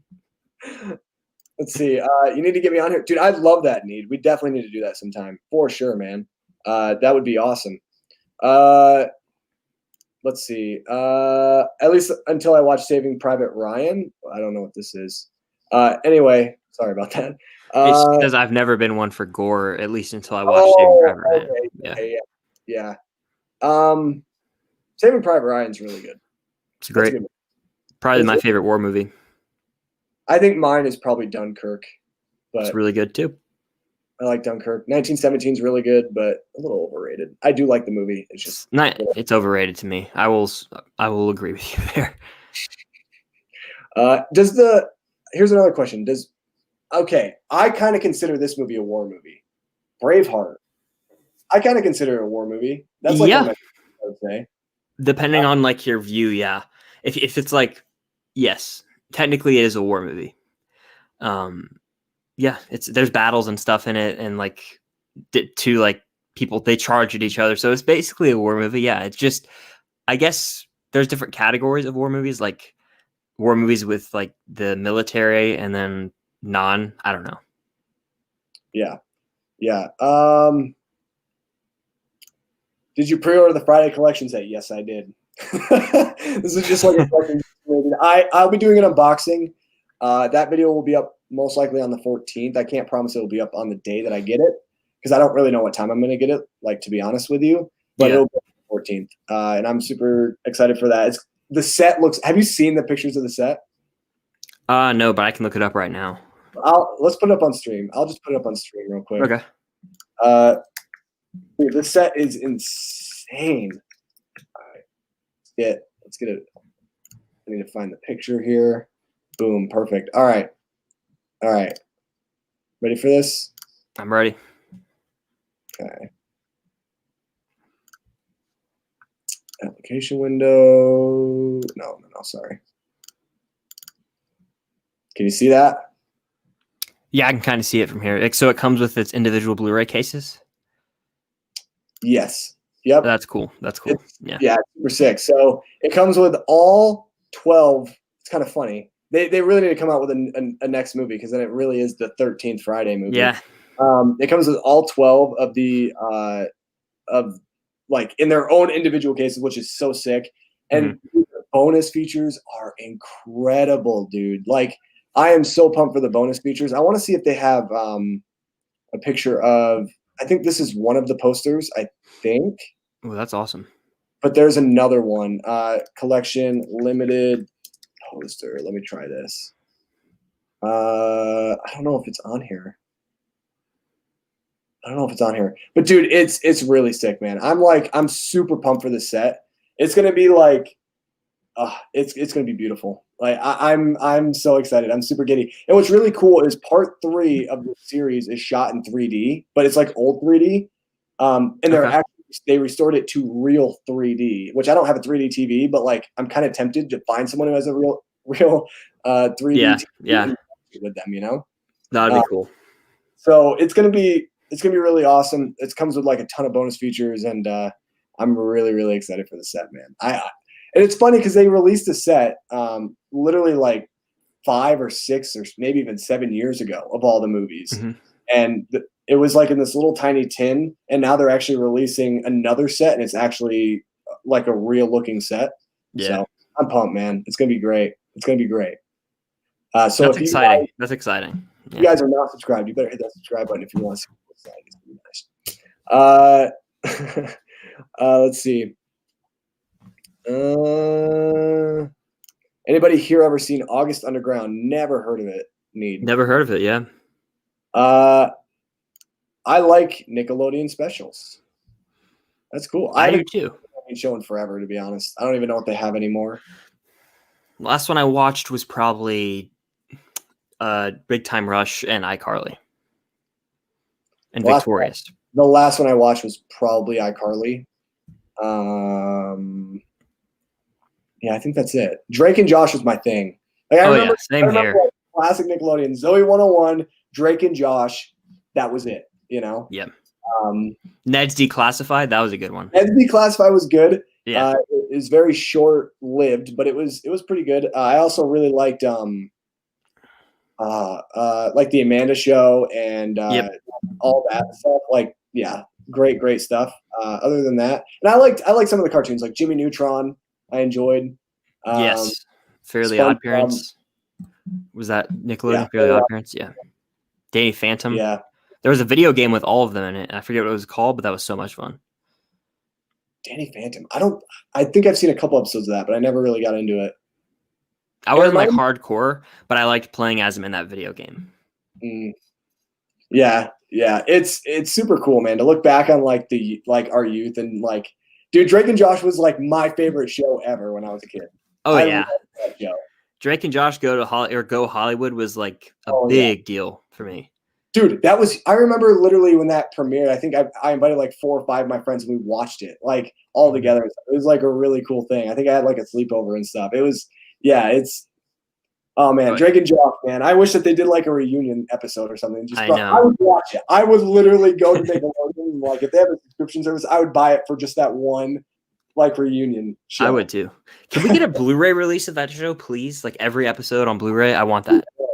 I know. One of my favorite episodes is the one where he starts dating Mindy Crab. I'm thinking of Susie Crabgrass. Mindy, I don't remember what her last name is, but he starts dating her and he's afraid to tell Drake.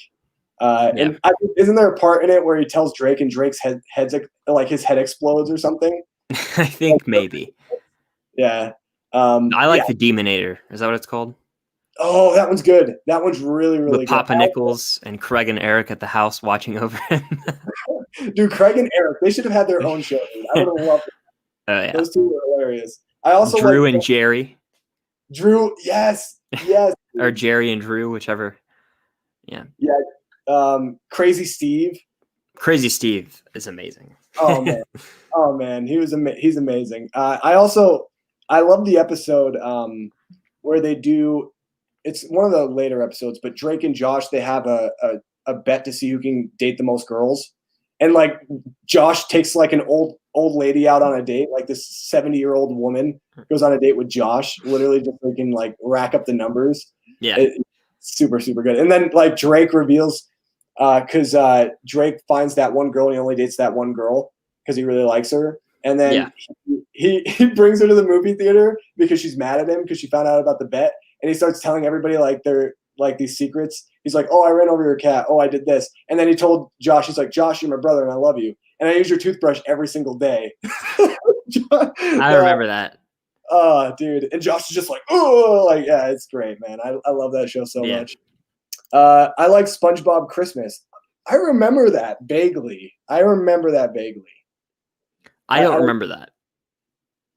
You don't remember it? Mm-mm.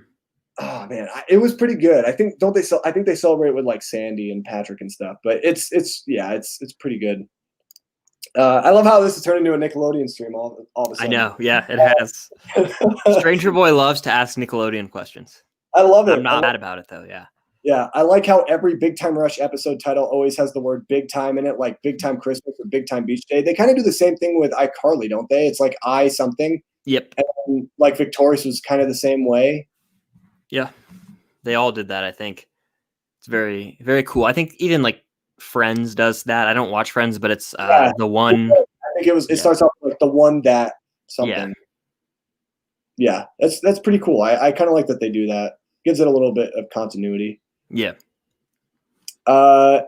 Favorite Halloween candy? I think we already talked. Well, you talked about donuts, so I guess Halloween candy is different.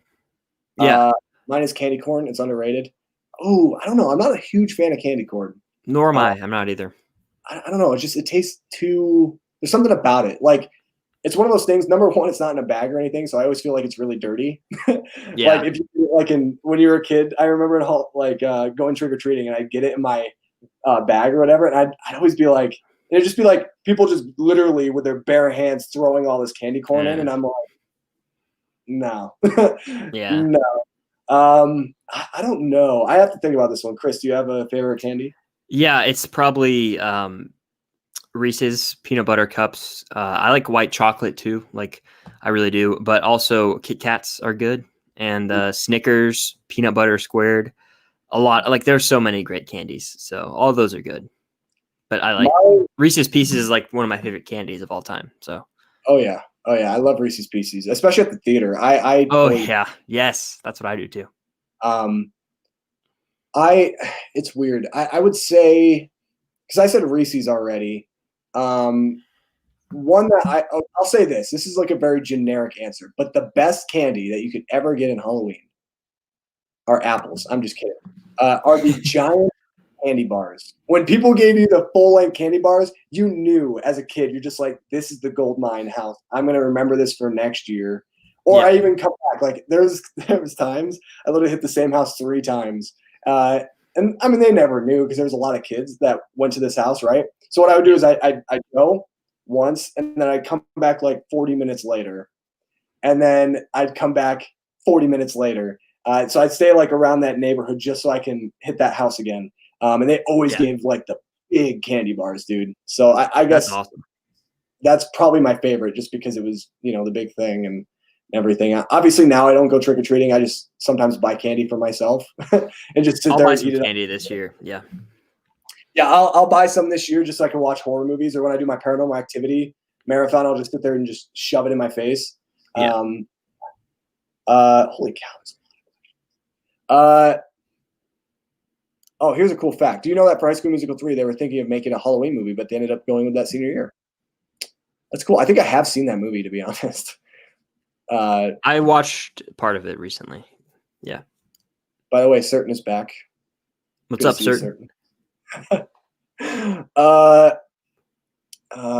see. There's a lot of great comments in here. I'm trying to look for like. That happens to me sometimes. Yeah. It's always hard. I love this comment by Certain. Dudes, Face Off is fire. I completely agree. Great movie. I need to watch it then. You got to watch it. It's got John Travolta, like old John Travolta when he was good, not doing Gotti or any of that stupid crap. They're doing, what was that movie called? The Fanatic, I think. Oh, I need to watch that. I might even watch that for Halloween just because it looks horrendous. Yeah. And I want to see it. Like, there's a line I've seen Chris Stuckman's review where he literally his first line of dialogue is "I gotta poo." I'm like, yep, I gotta see this movie. Just never have gotten around to it. But yeah, Face Off is really good. I like the movie a lot. That's a great. That might be the best question I've ever seen. Yes, very good question. If you got to replace the 4 presidents' heads on the mountain with 4 horror villains, which 4 would you pick?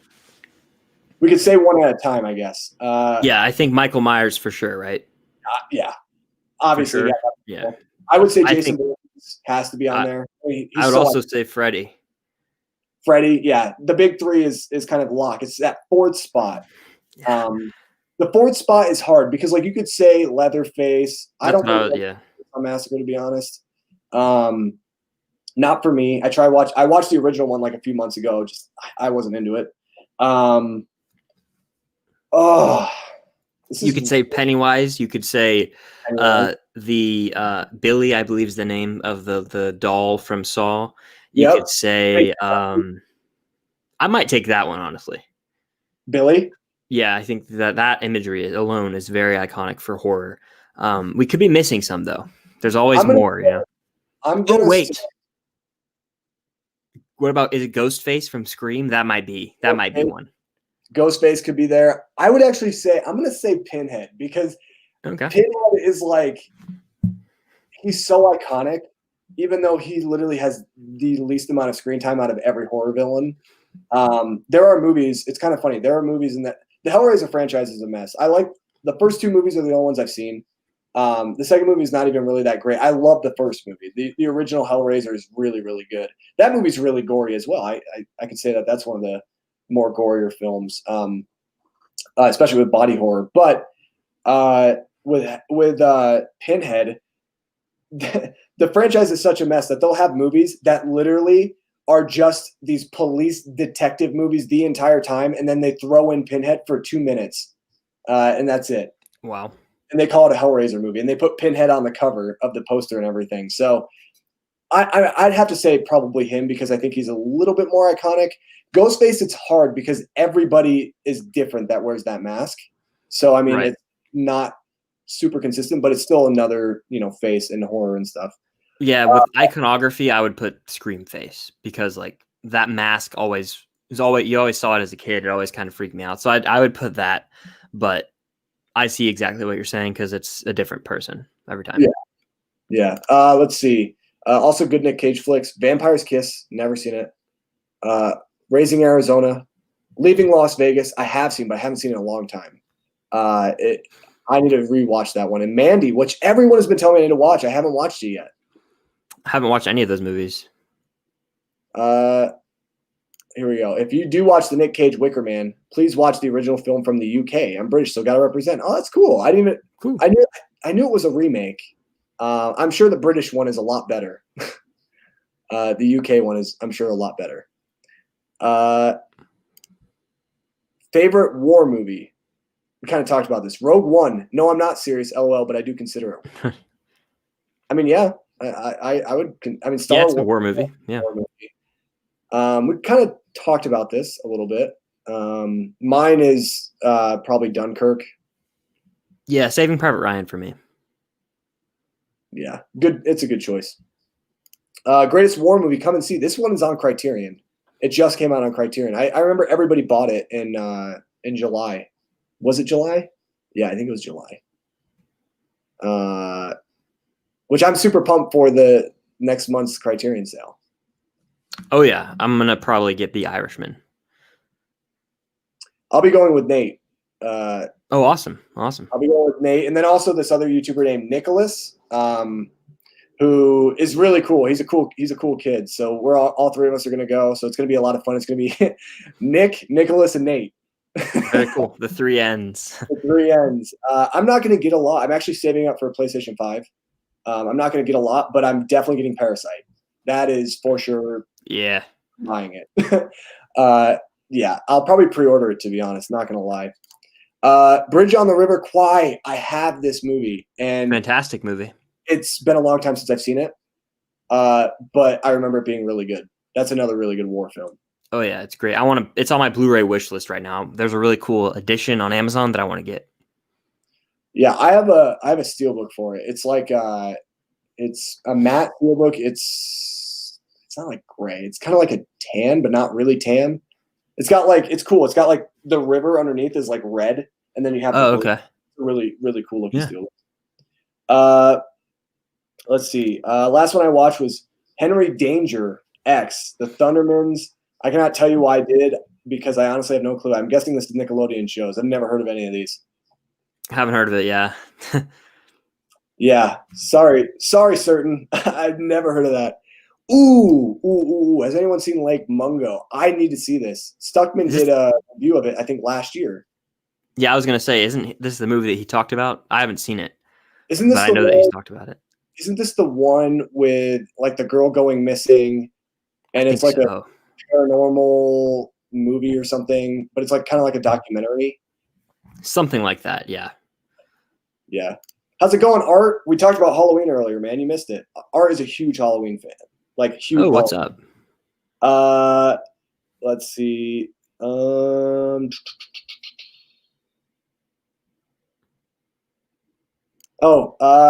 it going, George? Good to see you, man. Welcome in.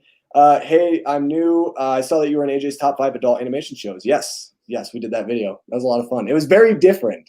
That's what I liked about. What I love about AJ. AJ was like, he was basically like, all right, man, I know you love movies, but are you willing to like do something different? I'm like, let's hear it. He's like, I think we can talk about TV. I was like, all right, sounds good. And I like talking TV every now and then.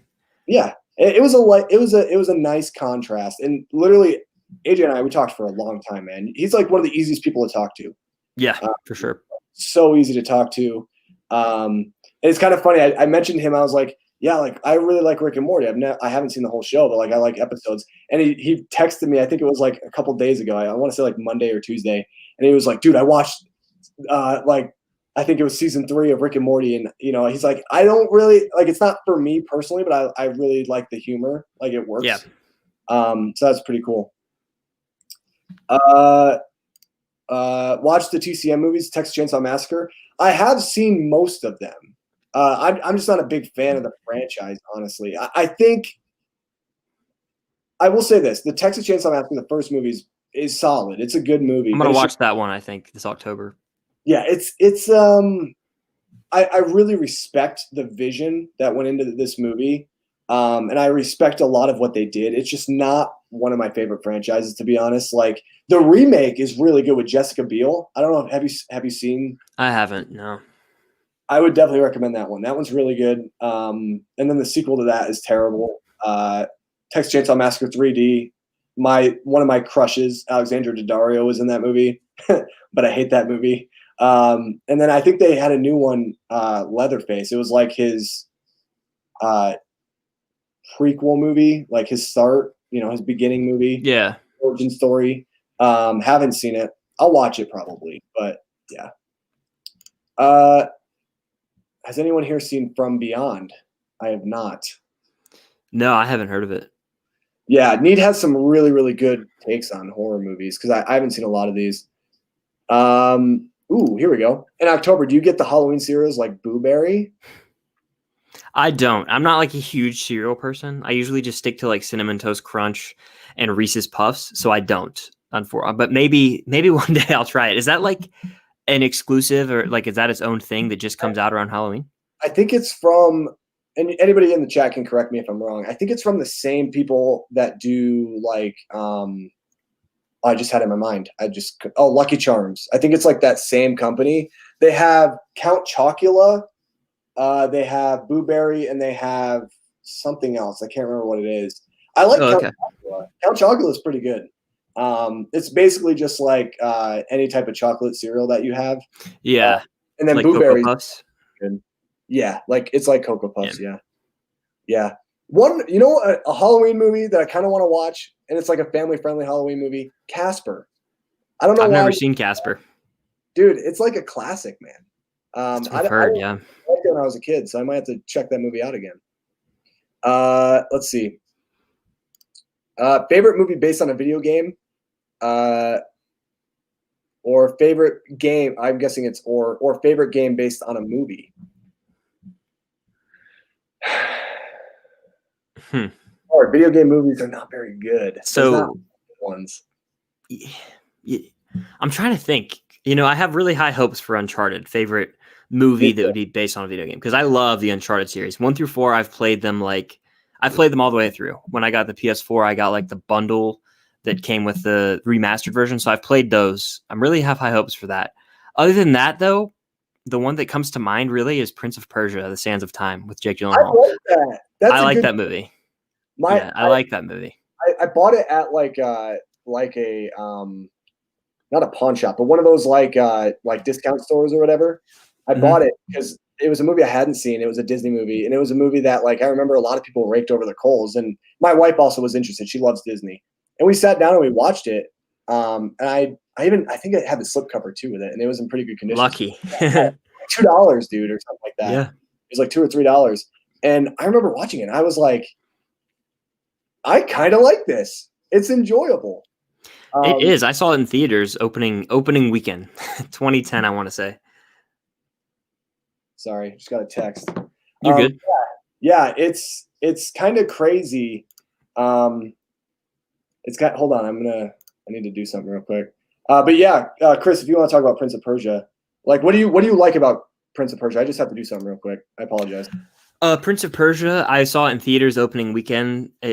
I compare it to Sorcerer's Apprentice. Have you seen that movie? I really dig that one too. Yes, my wife loves that movie. That's like really? Movies. Yep, one of her favorite movies of all time. So yeah, I enjoy both of those quite a bit, and I saw it in theaters. I remember opening weekend. I had the DVD. I bought the DVD, and the DVD was cracked, and then I went back, and I had to I went in the parking lot, opened it. The DVD was cracked, and I had to go back and get a new one. Got it at Walmart, but I don't have the DVD anymore, and I don't have the Blu-ray. But I think it's on Disney Plus. So yeah, it probably is. Yeah, I couldn't believe it, and it was like in really good condition. I don't think they probably watched it once and then just like sold it or whatever. But I really enjoyed that movie. Yeah, it was a lot of fun. So that's a really good one. I also I kind of dug the Tomb Raider movie. That just came out. I haven't seen it. I didn't think it was that bad. Thought it was pretty fun. I really like Alicia Vikander, or I don't know how you say that. I thought she was really good in it. We're never going to see a sequel, but it wouldn't be bad if we saw a sequel. So, yeah, I don't know if we're ever going to get one because I heard it didn't really perform well at the box office. Yeah. Oh, by the way, Nate says hi. Hello. How's it going, How you Nate? doing? How you doing? Dipping here at the end. Let's see. Did you guys pre-order the PS5? I did not. You can't even buy it now.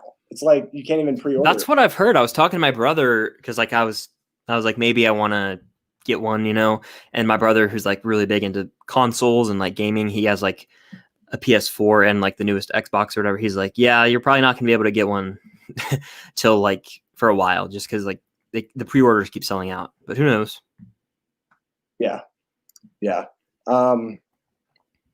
Yeah, I don't know. I really want I want to get the Harry Potter game, Hogwarts Legacy.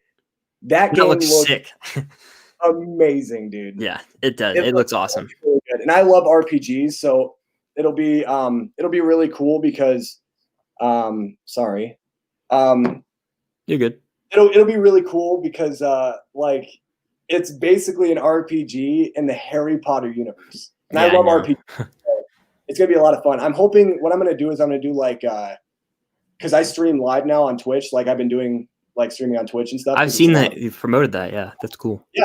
It's been a lot of fun, man. I really enjoy it. I'm not like the biggest video game person, but it's a nice way to kind of, you know, elevate the platform and talk about movies with people on another platform. And I definitely want to do, cause I don't have a hog like my house or anything yet. So I want to do that before I play the game. Really? You don't? Yeah, I haven't done it yet. So that's fun. My girlfriend loves Harry Potter, like read the books and all that, like watched the movies growing up, saw some of them in theaters, and like whoa. Hey man, how you doing? Hi, this is it. Yeah, I figured something was up because I know you got a text, Nick, and then I was like, he's distracted by something. But how you doing? It's nice to finally meet you. Good to meet you too, man. I've been wanting this to happen forever, and Nick asked me tonight. Sorry if I interrupted anything. Nick asked me tonight if I could join the live stream, and I felt so bad because I was busy tonight. But I just finished everything up, and I saw you guys were still live, so I wanted to hop on for a second. Yeah, well, that's awesome. I'm glad that you could make some time because it's cool to finally meet you.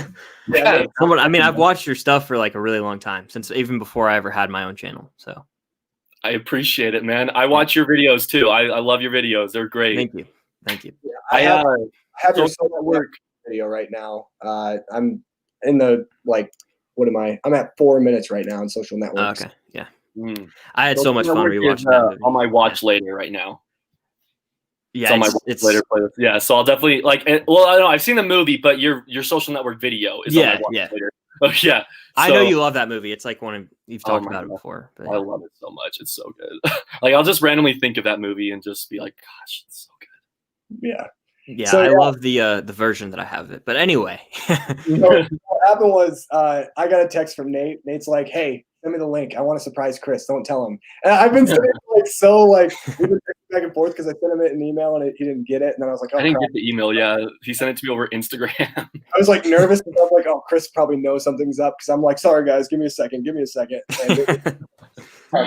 So yeah, it's cool that you guys can finally come together. Yeah, we did a collab, like the Disney collab, like the live action and then the animated.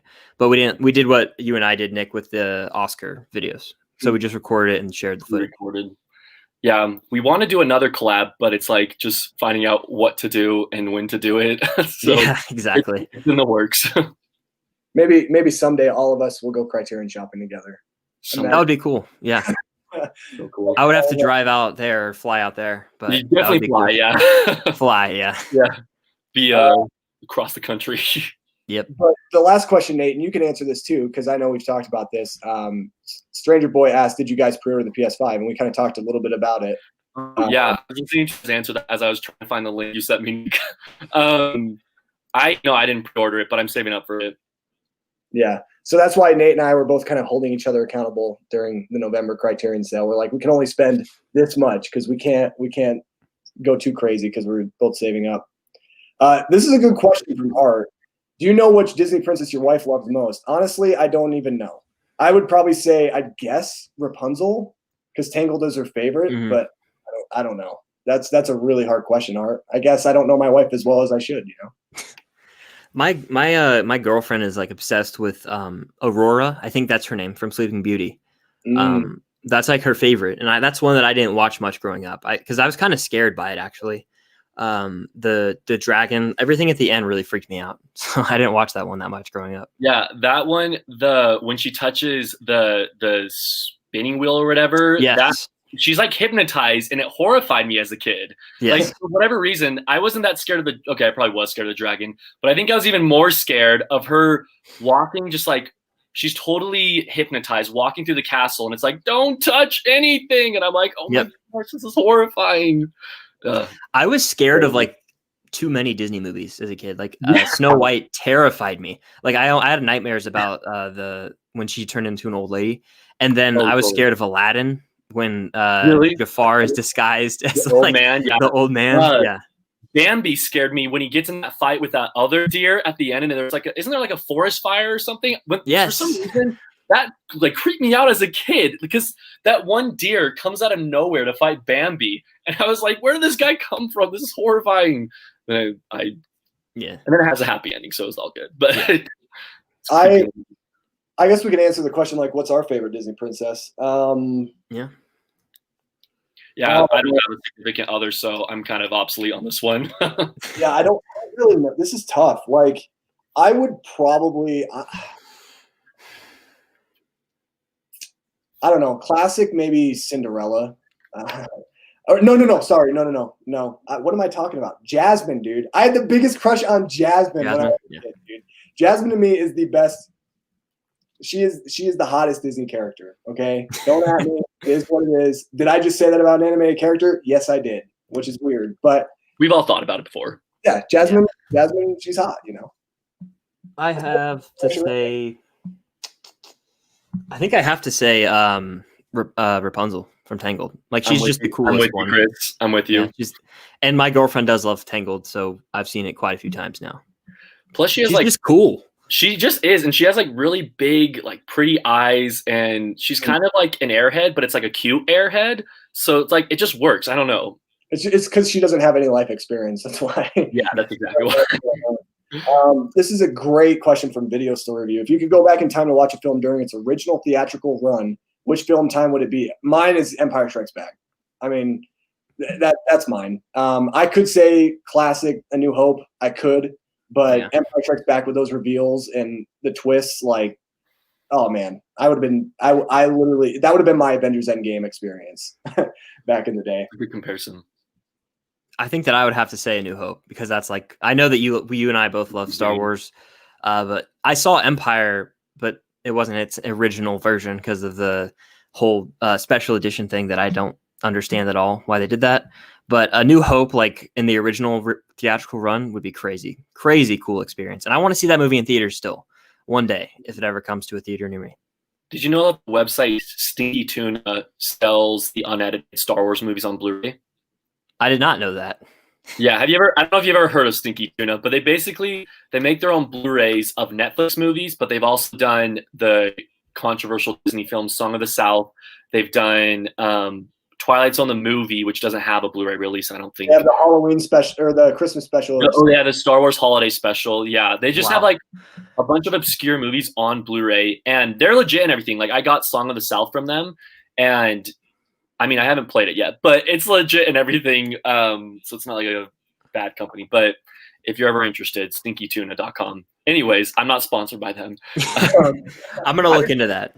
Yeah. I was gonna say I really like the Star Wars answers. I think that like anyone would agree with Star Wars. Just to be a little different, though, Nick. I'm gonna say something that I would argue is an equivalent to the twist in Empire Strikes Back, and it's probably because it's fresh on my mind. But watch Psycho last night. I would have loved to see that in the theaters when it was going, because I was watching the behind the scenes as well, and Alfred Hitchcock was so strict. He's like, if you are late to the movie, you will not be admitted into the movie. You have to watch it from the very beginning to the end, and they had like archived footage of people standing in line in their 1960s outfits. And I don't know, I just can't imagine, because unfortunately the first time I ever saw it, you've all seen Psycho. I'm not going to spoil it, but I'll just say this. The first time I ever saw Psycho, I knew the twist ending going into it, and so it wasn't a huge reveal or anything, unfortunately. But I wish like it could have been, where I'm just like, oh my gosh, that's insane. And I watched it with friends last night who didn't know about the twist, and they were very shocked. And so it was cool watching it with them. That's awesome. Yeah, another one I would say is Halloween 1978. But let's see. And Nate, Chris now knows, but Nate definitely knows how much I love that movie. Oh yeah, how much I love Donald Pleasance. Have you guys ever seen a Halloween movie called Satan's Little Helper? No, never heard of it. Isn't that the one with Adam Scott? Wait, I've never heard of that. Maybe. I think I'm thinking of something completely different. Let me look it I know up. what you're talking about. Nate, Yeah. I have a question for you, Nate. We also talked about that Adam Sandler movie, Who Be Halloween. Are you gonna watch it? No. We're gonna watch it. I'm gonna watch it. Yeah, I'm gonna do it. So much fun. Oh, I'm thinking of the movie called Little Evil with Adam Scott. Forget everything you said. No. Yeah. One of my hot takes when it comes to movies is I do not like Adam Sandler. And I haven't seen too much of Adam Sandler. I've seen him in Bedtime Stories. I've seen him in... I think that's the only Adam Sandler movie I've seen. No, I've seen parts of 50 First Dates. That's a good one. I like 50 First Dates. I feel like you might like The Wedding Singer. That's like one that, like, my dad doesn't like Adam Sandler, but he likes that movie. Okay, that's good to know. And I hear really good things about Happy Gilmore, but I've never. I seen like that one a lot. Yeah, and then I watch Billy Madison. I like that one a lot. Haven't seen Billy Madison. Isn't there one called Mr. Deeds? Yeah, I think so. Yeah. Yeah. So that one I've seen. That one is a remake of a black and white movie directed by Frank Capra, and I've seen the original one, but I haven't seen the Adam Sandler one. I think I've only seen one Adam Sandler movie. Wow. Yeah, isn't the original Mr. Deeds called Mr. Deeds Goes to Washington? No, that's nice try. That's Mr. Smith Goes to Washington, Nick. I know. I'm picking on you. But it is Mr. Deeds Goes to Town, for what it's worth. Okay. Yeah, the thing is, I used to love Adam Sandler. I'm not gonna lie. I think Trevor really likes Adam Sandler. I think, right? One of his favorite actors. Yeah, his favorite. Well, that's awkward. Hopefully he's sorry, Trevor. Oh, sorry. I've seen the Meyerowitz Stories, and I love that movie. Have you seen Punch Drunk Love? No, I haven't seen Punch Drunk Love yet. I know it's a good one though. Chris, isn't that one that you watched for your director series? Yes, I actually have that on Criterion too. I got it. Nice. I watched it for the 100 movies, and then I also am doing the PTA thing, which is on like a hiatus because I have to watch Inherent Vice and then Phantom Thread. I have to watch those, and then I don't know what I want to do with it after that. Like I made a video where I was like, "Here's all these movies I haven't seen from this director. Here's what I have seen." Like, am I going to rank them? Like, I just kind of made the video, so I have to figure that out. Just for your guys, it's nice to know. Hope you have a great rest of your day. That's what it was, basically. I loved it. It was great. Nate, have you seen Uncut Gems yet? No. Oh, I've seen Hotel Transylvania though. Those are good. I actually like those. Those are fun. Yeah, I've seen 4 Adam Sandler. Oh wait, apparently he's in Zookeeper, the Kevin James movie. Yeah, I've heard about that. No, I forgot that movie existed. I'm on Letterboxd looking at. I've got that setting on where it like fades the movies you've seen, and so I've seen Zookeeper, Bedtime Stories, Hotel, 50 First Dates, and Meyerowitz Stories. But yeah, I really like Meyerowitz Stories. Uncut Gems. I need to prepare for that one. I don't know. Yeah. It's like a heart attack. That's really what that movie is. It just feels like you're having a heart attack the entire time. Yeah, that definitely is.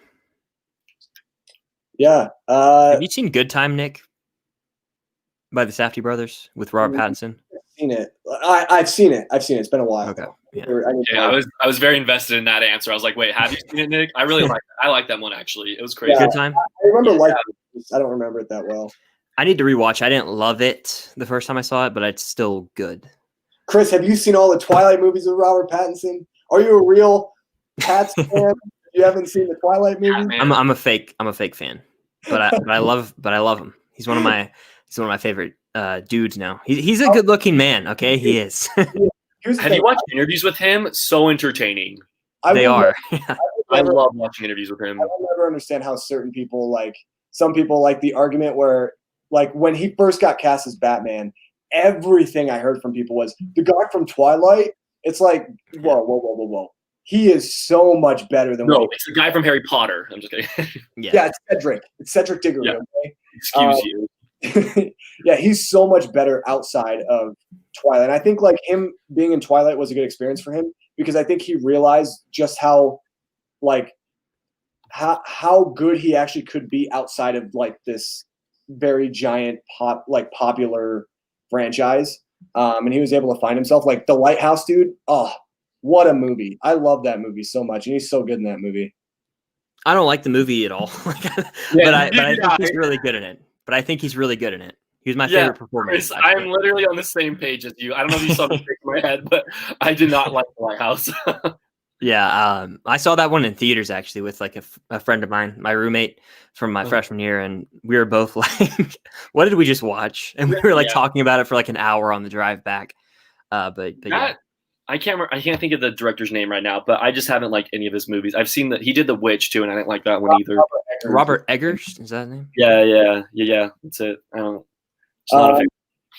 I liked it. I really like The Lighthouse. I think it's a cool movie, but anyway, I agree with this. Art, thank you. This is for Team Edward. No, dude, Team Jacob, dude. Edward is such a creeper. Well, Jacob's a creeper in the last movie, but vampires are cool. Werewolves are cool too, but Team Edward. Yeah, but Edward is just weird. When he's Jacob's stupid. He's literally stupid. but Edward is literally I'm smarter than you. Sleep. Just some of the things he says is some of the cringiest stuff you could ever hear a human being say to somebody else. The best line, and it's even in my video. I outline this. The best line is still, "You're like my own personal drug, my own." Oh yes. Oh my gosh, what an awful line, dude. I need to rewatch these movies. It's been years. Dude, you gotta do a marathon video. Do yourself a favor and watch Nick's video. Take care of all the movies. Pretty much. He commentate. It's kind of like Chris. Actually, his video is you're now playing in his Twilight marathon are very similar, where it's just kind of commentary as you're watching the movie.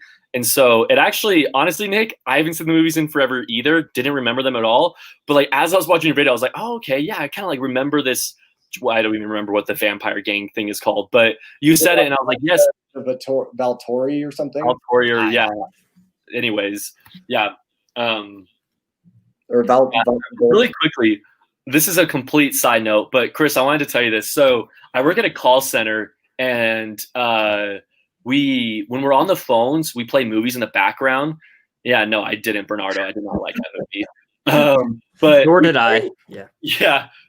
We play movies in the background, and we have the subtitles on because we're obviously on the phone, so we don't have any volume playing.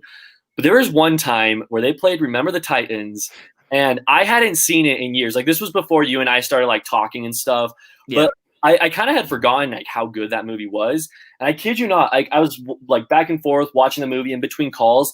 There's a point where I had to stop watching it because I was like, if I keep watching this, I'm going to start crying while I'm on the phones. Yeah. And so I literally I avoided looking at the screen for the last I don't even remember what part it was at. But there's so many parts of that movie that get me emotional. I was like, geez, okay, I can't watch it anymore. Every time I watch it, I cry. I do. Yeah.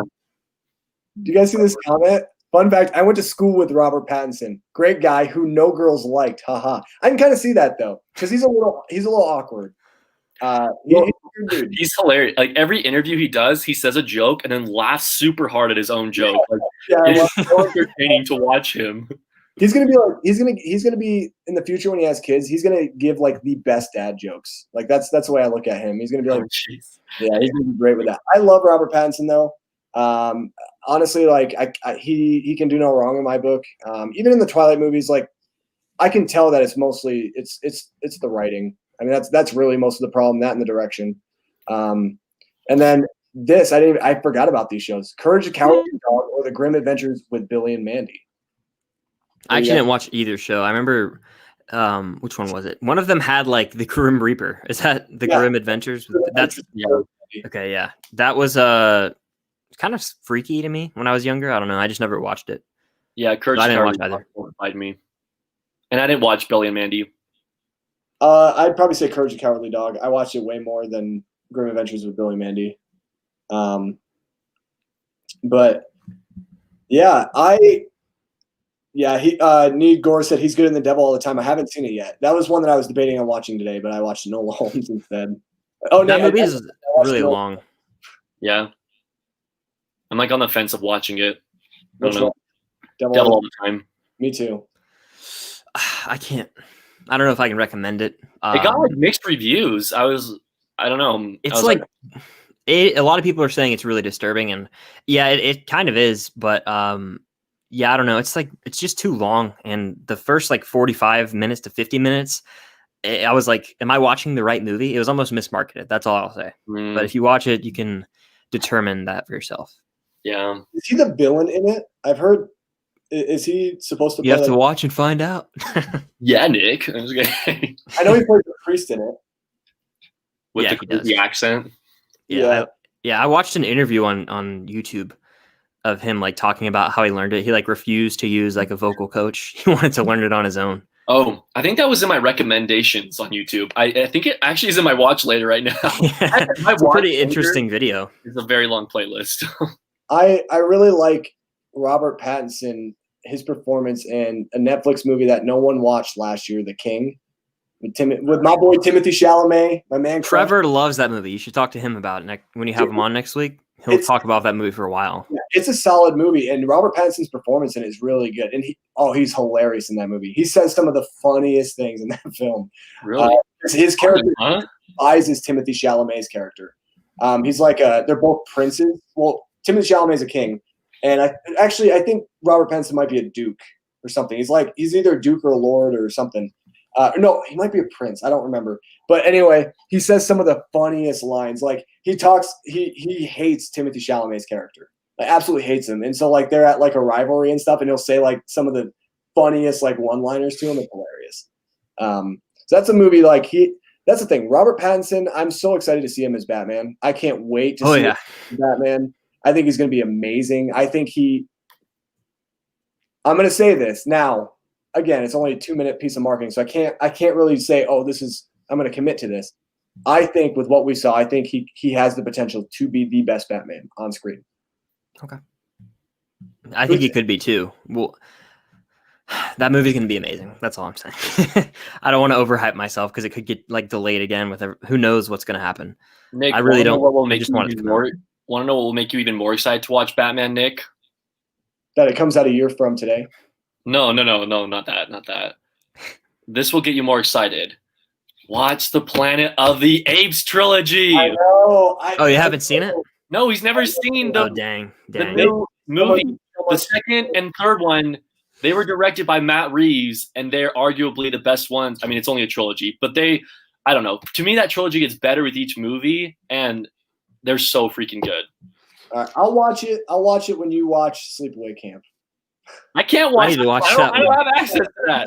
We talked about it. This is super off topic, but I vividly remember. I think I put out a video with Andy, and this is for Nathan. We talked about trilogies, and Andy misspoke. I think he said that Matt Reeves directed the entire trilogy. I didn't want to correct him on camera, and then I think Nathan. I think you commented, Nathan. You were like, Matt Reeves actually just directed 2 and 3, and I was like, yes, I just didn't want to say it.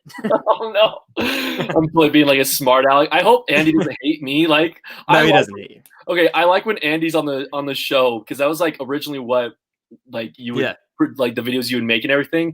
So I like whenever Andy comes back. But if I did, I said that. When I said that, I swear I was not trying to be a smart aleck. No, yeah, I know. It was just funny to me because I was thinking the same thing. That's so funny. Yeah. It's awkward when you're in those kind of situations where someone definitely says something that's like wrong, and you're just like, yeah. And you're like, oh. Yeah. That's so funny. Let's see. I love this comment from Movie Geek. I also will be seeing Batman on IMAX day one. I cannot wait. Like my ticket, if tickets went out tomorrow, I'd buy it. I'd be set. And I know it comes out a year from now, but like a year exactly to this day. Like it actually comes out October First. Yeah. It's October 2nd for me. I just looked at my calendar. Oh, you're at 12/14, aren't you? Are you at 12/14? Yeah, I'm a night owl though. Like I'm wide awake right now. Okay, cool. I was gonna say, like, if you want to go to sleep. No, yeah. I stay up like 2 is like when I usually stay up, 2 or 3. Also watched Let Me In. I've never. Is that? I've seen that. I watched it for my Decade in Review series. Is that the vampire one, Nate? That he did? Yeah. It's you know, I think it was one of those movies that. Do you ever have those movies where you almost have like a false? How do I explain it? The movie ends and you're like, yeah, that was a good movie. And the more you think about it, you're like, you know, I actually didn't really care for that movie. Do you guys have those kind of movies? I think that's kind of how I was with Let Me In. You know, like it's not a bad movie or anything, but I watched it and I was like, yeah, like that was pretty good. Like Matt Reeves did it. And I think on my whatever year it came out, I think it was 2010. It was number 10 on my list. And so like I ranked it pretty high, but looking back on it, I'm like, it's not as good as I kind of built it up to be. Yeah. Have you seen? I haven't seen that. No, but I definitely feel that like for me, if I watch like a movie that has like a reputation of being good or that's like a classic and I don't like it as much as I do, I'll kind of lie to myself and like on Letterboxd, I'll be like, I'll just give it 3 out of 5 stars. Yeah. Move on from it. But that's not how I feel. Sometimes I'm like that with movies. I'm trying to think of one. So I'm going to look at my Letterboxd, but you can keep going, Nick. We only have a few more comments here. Halloween Kills on IMAX for me. Yeah, I'll see it. Art, that I love Halloween. I'm not going to say I'm the biggest fan of Halloween 2018. There are things I like about it, and every time I watch that movie, there's less and less. Like I like it less and less. Just the jokes kill me, man. I can't stand the tension's so good. Like there's like such good scenes in that film, especially the bathroom scene. Oh my gosh. But then it's like literally followed by like terrible jokes and just horror, like a horrible mess of sequences and just I don't know. To this day, I still don't understand why, the boyfriend Cameron put her phone in pudding or something or whatever the heck that was. Yeah. It's like you couldn't just like it was literally just a means to make sure that she didn't have a phone. Yeah. That's really what it was. And it was just kind of lazy to me. I mean, you could have literally done that off camera, realistically. You know what I mean? I don't. A little bit of laziness. Yeah. Yeah, just a little lazy. But I'm excited for Halloween Kills. I'm not gonna lie. Yeah. And Halloween Ends. Is it really gonna be the last one? No, it's not gonna be the last Halloween movie. Let's be honest. Favorite Michael Myers kill. Ooh, this is a hard question for me. I don't remember any characters in Halloween, so I cannot answer this. Sorry. I've seen the original and I've seen the 2018 one, and I remember that people get killed. And sorry, this is awful. I love you, Nate. I'm just gonna let you answer, Nick. I'll pass on this one. Sorry. I'll say the most impressive kill to me is always going to be Annie's kill in the car when he chokes her. To me, I think that's just I don't know. It's a very simple kill.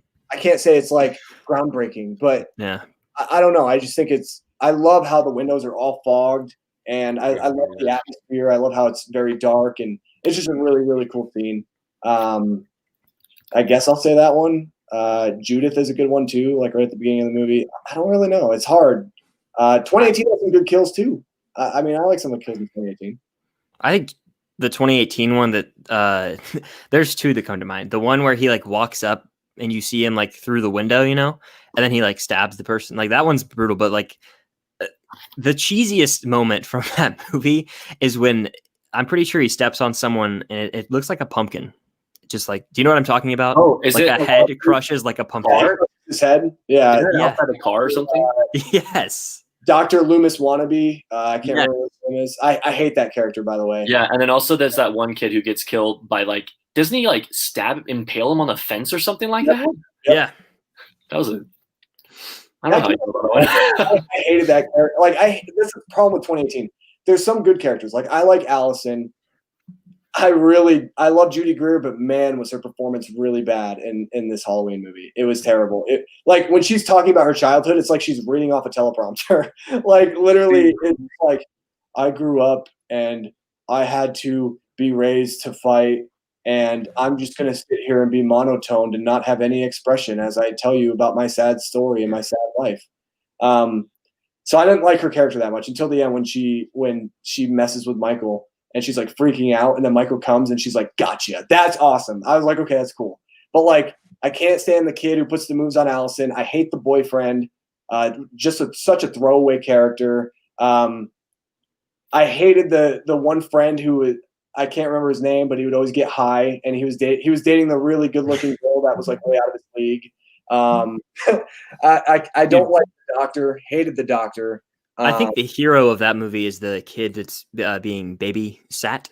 He's funny to me. I know you said you don't like the comedy that much, but I like that guy a lot. The only thing I didn't like is when she's getting killed by Michael and he makes a joke about it.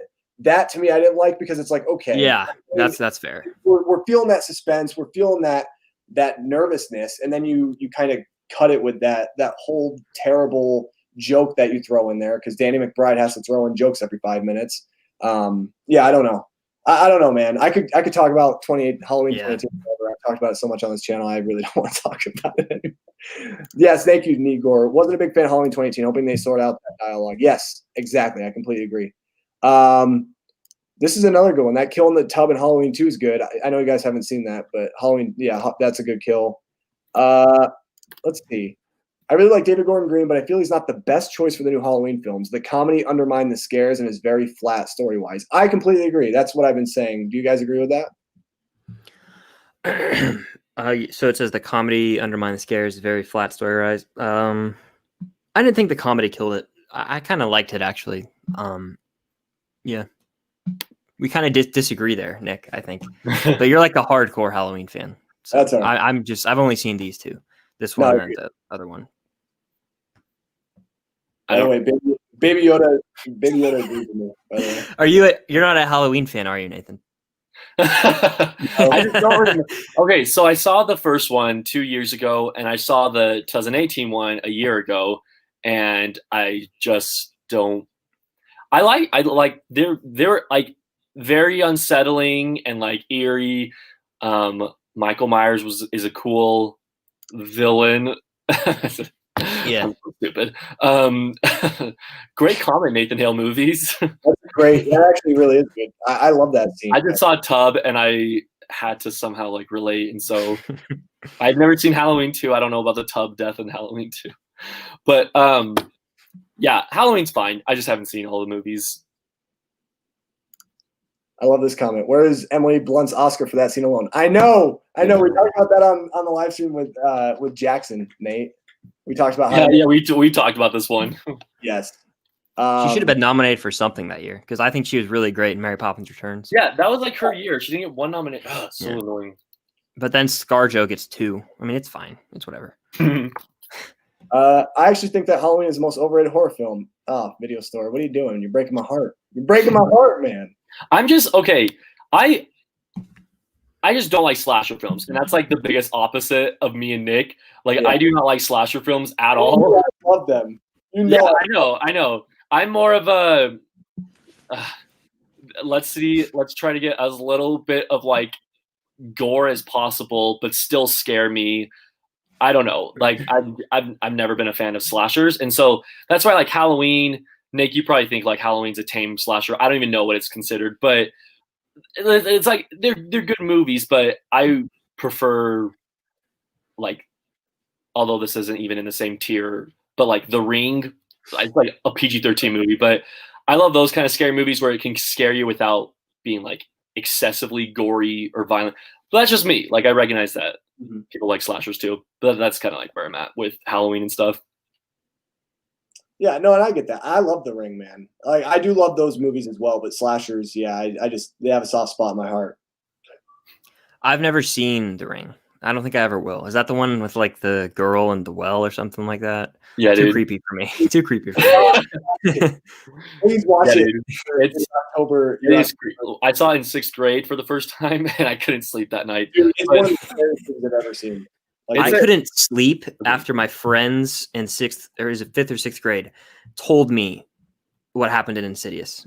I was that scared of horror. At one point in my life, I was that scared of horror movies. My imagination would run wild. Insidious was freaky when I first saw it. Have you seen Insidious since then?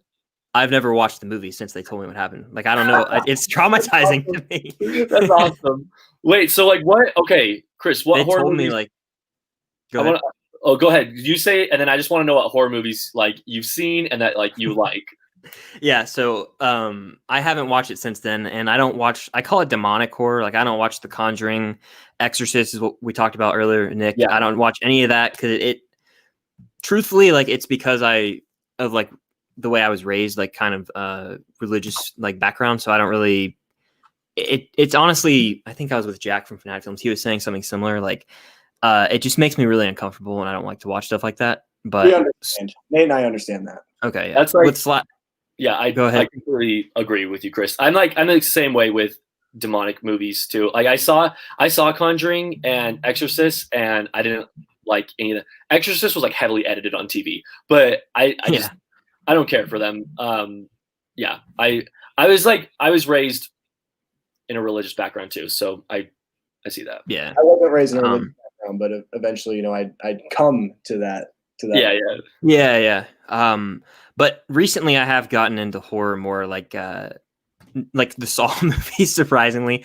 Like basically because they have there's a commentary track that's really funny that I watched with my girlfriend. But the first Saw I really enjoy. I've seen like The Invisible Man, the Halloween, the original and the 2018 one. I watched Nightmare on Elm Street and Friday the 13th, the originals, for the first time today. Oh, yeah, that was on your Spooktober watch list. You watched them already? I watched them today, yeah. Nice. And I added them to like the 100 movies list because I can substitute. That's like a rule I made, and I didn't want to watch Gone with the Wind. Like I just didn't. So I took it off the list. Watch it someday, man. It's a Best Picture winner. It's really long. I will. I was just like 4 hours or almost 4 hours this year is not happening. Yeah, no, that totally makes sense. I mean, it's a movie that oh my gosh, of course. You just gotta watch it once before you die. Yeah, I'll watch it eventually. Someday, yeah. Sorry, Nate. I had to do that. It's a running joke. Of course. Yeah, we've never seen Sallow, Nate and I. I'll never watch it. Just going to be completely straight up and honest with you. Never will watch it. We make a joke in the Criterion videos. I think every Criterion video, I think I pull it out and like make a reference like, oh yeah, I'm buying this. And Nate's like, put that down, put it back. Like, yeah, Nate's pretty much like, if you have that movie in your hand for more than 5 seconds, I will literally walk out of the store without you and not even associate myself with you. So did I say that? Wow, geez, blank. Yeah, Nate can be. You guys see the nice Nate on camera. Nate's nice all around. Pretty good guy. Yeah, I hate everyone. Yeah. But I mean, I totally understand that. Like, I get that. I'm not like I won't say demonic horror is my favorite, and it's not. I think it's kind of like it's a acquired thing. Like for me, like I'm okay with gore and violence, but I as long as it suits the story, as long as it suits the atmosphere and the surrounding, right? But if it's just like excessive for the need of just being excessive, I'm not the biggest fan. And I shy away from it just because it can get to the point where it's a little uncomfortable. And that's kind of me. Like I'll watch Rob Zombie movies and stuff. And I mean, I don't really like him as a director. Yeah. There are times where it does get very uncomfortable and I'm just kind of like, it's weird because like I'll feel like I need to go take a shower afterwards, like I try not to watch those types of films. So yeah. And yeah, I mean, exploitation horror, I mean, that's a great way to put it. I mean, I guess. What does that mean? It's like, is that like the Cannibal Holocaust movie? Like I'm never watching that. Yeah, it's like that. It's like excessive for the sake of being excessive. Okay. Yeah. No. This is a good question. We'll probably after I said I don't really care for the Conjuring movies, and Chris said he doesn't watch the Conjuring. Never seen them. Never mind. Sorry. I've only seen I saw the first and second. First one was better. First one's the best, I think. The first Conjuring. The worst one. You don't need to see any other ones. Then. No, I was kidding. The Nun is terrible. No, actually, yeah, it's worse than Liar. I just thought both of them were kind of dumb. There was a question that I wanted to do, and this will be like the last one. I feel like I'm sharing a lot of hot takes tonight. Some hot horror takes for sure. Yeah, and then I also said I hate Adam Sandler earlier, so I'm just like, gee, like have I said one positive thing tonight? I just, crash your guys's like live stream and just share all my controversial opinions, then leave. It's like, geez. We'll end on this. So earlier in the stream, Chris and I talked about what we're planning on watching, like a little bit in October. So Nate, do you want to elaborate a little bit on what you're going to watch in October? Yes, I do. Okay, so let me pull out my list. Do you guys have a lot of private lists on Letterboxd? Or is that just me? Okay, I do. I use Letterboxd to plan YouTube videos, and so I'll create a private list, rank a movie series or whatever, and then I'll use that to like go off of the video. But I have a Halloween watch list. It's a private list. Let me find it. Yeah. Okay. So I guess for those who are watching this live stream, they get a little sneak peek. But in my channel announcement the other day, I said that I'll be doing a director's complete filmography, and it's going to be Tim Burton. Chris, I think you knew about that too, because I did. Yeah. We talked about that a little bit. But so I'll be watching a lot of Tim Burton movies. So I need to see Sweeney Todd, Sleepy Hollow, Dark Shadows, which I hear is awful, but got to see it, and Miss Peregrine's Home for Peculiar Children. Well, that's a title. We were gonna watch. Yeah. And then I've seen Edward Scissorhands before, but I need to see it again along with Bride. But aside from the Tim Burton movies, I have a lot of classics on my list, and so there's this movie called The Man Who Laughs, and it's what inspired the character Joker. And then Phantom Carriage, which Jackson told Nick and I about. The Cabinet of Dr. Caligari, which is 100 years old this year. This Audrey Hepburn movie called Wait Until Dark, just because I'm kind of getting into Audrey Hepburn. I don't know. Sinister. Nick recommended Sinister. I'll never watch Sinister. Yeah. I don't know if I can watch Sinister, but I'd have to. My friends told me about that too. They were like, "Oh, this is what happens at the end," and I was like, "No, thanks." Yeah. See ya. No, yeah, I'll watch it probably heavily filtered, but yeah, we'll see. But Jaron, hi. Thank you. That's really nice, man. Appreciate it. Jaron, what's up, dude? By the way, Nate, real quick, I know that you're still going on your list. I recommended to Chris that he needs to watch Host. You watched it after I recommended it to you. What did you think about it? I don't think Chris will like it. Really? I don't think, dude, that movie's kind of disturbing. I can handle some disturbing, but like, yeah, it's like paranormal. I know, Chris. Yeah, sorry, I'm not trying to like paint you as like a. No, you're fine. I don't know. Like, I thought it was okay. I feel like I'm not easily rattled by a scary movie, and the host, not the host. That's the Stephanie Meyer, but Host. I was like, wow, like I was actually impressed with that movie. It got me freaked out, but yeah, I don't know. It's like it's kind of demonic. That's why that's why I'm saying I don't think Chris would like it, because it's like the whole do you know the plot of it? No. They have a seance on a Zoom chat and a seance. What? These friends do a seance. Where they like reach out to the spirit world. And basically they do something wrong and a bad spirit and enters the chat. And so it's like arguably a found footage film, because it's the whole thing is on a computer screen, kind of like Searching, if you've seen Searching. But I don't know. I actually really liked it. Like, it's my number 4 of the year. But it wasn't like, it's like down that alley of kind of like, I wouldn't say it's the most demonic movie ever, but it could probably be fine. It's only an hour long too. It's like 50 minutes. Yeah. I will say this. I will say, in terms of demonic stuff, it's not so in your face. Yeah. I will say that. It's definitely more no Conjuring. I think. To me, it's more paranormal than anything else. Okay. But I don't know. I think you should give it a shot, man. I like it. I mean, yeah, I've heard that like even Trevor, who's very big influence, like we talk a lot, and if he likes something, I probably will. So he liked that. So Aaron likes it too. Oh, nice. So, Let me know if you do watch it, Chris. Let me know what you think. I will for sure. But yeah, this is probably gonna do it, guys. Sorry for those of you guys who came in late. We had a great chat. We've been going for like 2.5 hours. It's been a lot of fun. Getting started. No, I'm just joking. It Yeah, was no, really I think cool. it's bad. I have to wake up tomorrow early.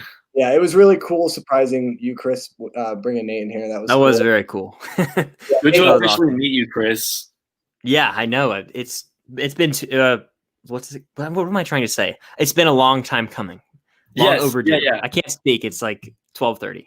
Yeah, it's kind of past midnight for you, so it makes Yeah. sense. Yeah. Oh, did you see Jaren's comment just now, Nick, about the Twilights? I commend you for watching the whole Twilight franchise. I bet that was right. Thank you so much, Jaren. I appreciate it. Yeah, it was. I'll say it wasn't my favorite day. Everyone, comment below if Nick needs to have a Twilight Zone marathon now, because that's True. the I told you, marathon. Nate, I need to get into that show too. Do it if you are involved. If you are involved, we can watch some Twilight Zone episodes. I've never seen any of them. So sad. Is it on Netflix? The whole series. Okay, the whole series is on Netflix except for season 4, because season 4 they went on this like writer's strike. But it's kind of a weird season anyways, because all the episodes are 40 minutes instead of the 20-minute episodes. And so it's kind of a weird season. Yes, Jaren, thank you. I love it. It's my number 1 of all time. But there are just so many iconic episodes that literally like could not be made today because I don't know.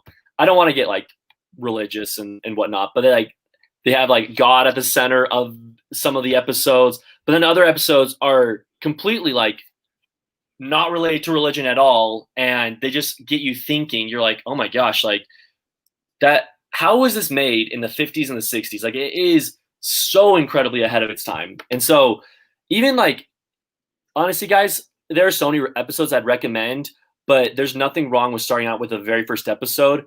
Even that is like iconic Twilight Zone. And it's one of those series where you don't have to watch it in order. Every episode's completely different characters. It's amazing. I love it. Yeah, Cool. Like I said, I will do the marathon, Nate, if you are involved. That's how it is, because I know that you're a huge fan. I just like hanging out with you. You know that. Like we don't even have to do it. We don't even have to do it on video. Like there are times when Nate and I have hung out and we haven't done a video or anything, just because I like hanging out with you. And sometimes like, not that we ever put an act on the camera. I mean, sometimes we're a little bit more funnier when we're on camera doing the Criterion videos or whatever. But like, just the moments that we have, like when we're driving to go shopping and stuff, like those are some fun. So it's pretty cool. I've been very fortunate enough to be friends with Nate.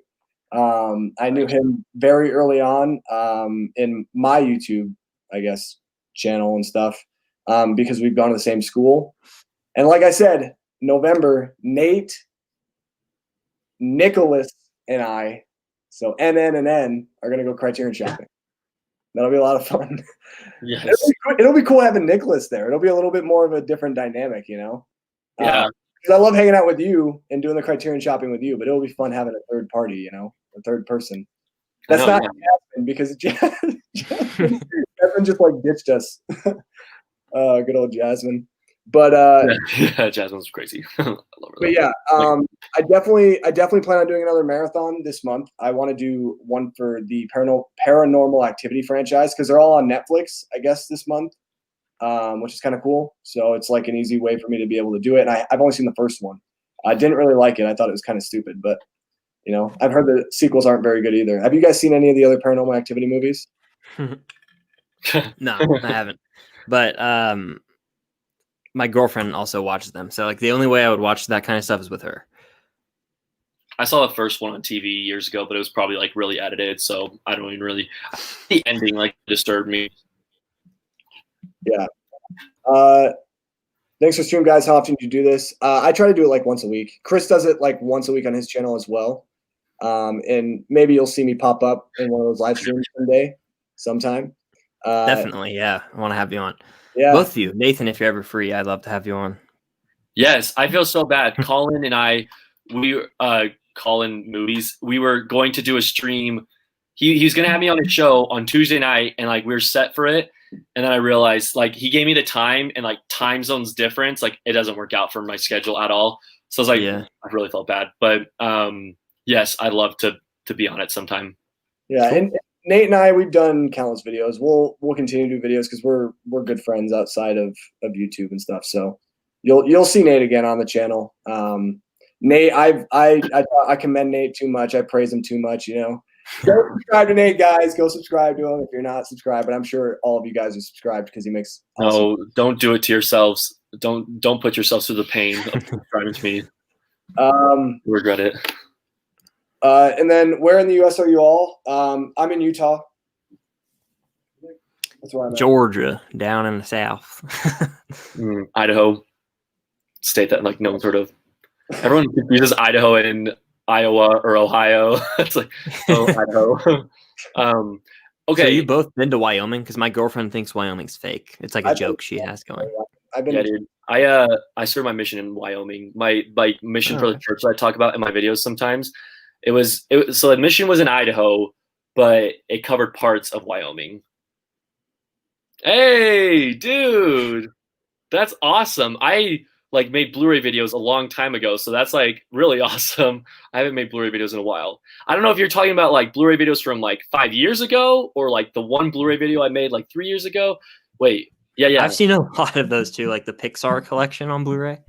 Oh yeah! Oh my god! I've seen that video. Really? Did I do that? Was that on the Cinema Surfer channel? I don't even know, but I've seen it. I had this old channel called the Cinema Surfer, and that was a channel where I did a lot of the Blu-ray videos. So yeah, very impressive. If you guys have seen those videos, they're very cringy, and my voice is high. Even on Didn't this, you like rank the Harry Potter books too, and that got like Oh thousands of views. I was literally just gonna say on this channel, on my channel, Nathan Hale Movies, my first the only video I have public that's the earliest is the Harry Potter books ranked video, and it is so cringy because like my voice is like way higher, and I act like a complete fruitcake in it, but it has like 117,000 views, and so like part of me is like I want to keep that on. But the other part of me is like, take that off. It's so embarrassing. So, oh, cool, man. Yeah. I think that was like 3 years ago content when I was like just getting back from my mission, getting back into the groove of like having a YouTube channel. Because for those of you who are watching, when you serve a mission, you don't do YouTube or watch movies for that matter. So it was like my first time back into like the world. And I served my mission in El Salvador. Yeah. Oh my gosh. I don't ever talk about it really on the channel, but I served in El Salvador. So sorry, I just read Gavin's comment, and Nick, can you highlight? Yeah, it's so cringy. At the end of the video, I'm like, all right, guys, I ranked the Harry Potter books. Now let's rank the Harry Potter book covers. It's like so stupid. It's so dumb. But yeah, I was saying, so Nate served in the Wyoming, kind of like in Wyoming and stuff. I served in El Salvador, so I served there. And we only met because the way I met Nate, it's kind of funny. He was doing a live stream like this before going off to school at Brigham Young University, Idaho in Rexburg. And I was going to school there. Like I was married and everything. And I don't remember. I think I saw Nate's Blu-ray video or something. I saw like a video by him and I was like, I really like it. Blu-ray videos. What? I was like, he kind of seems like a weird dude, but I like him, and he is a weird dude, and that's why I like him.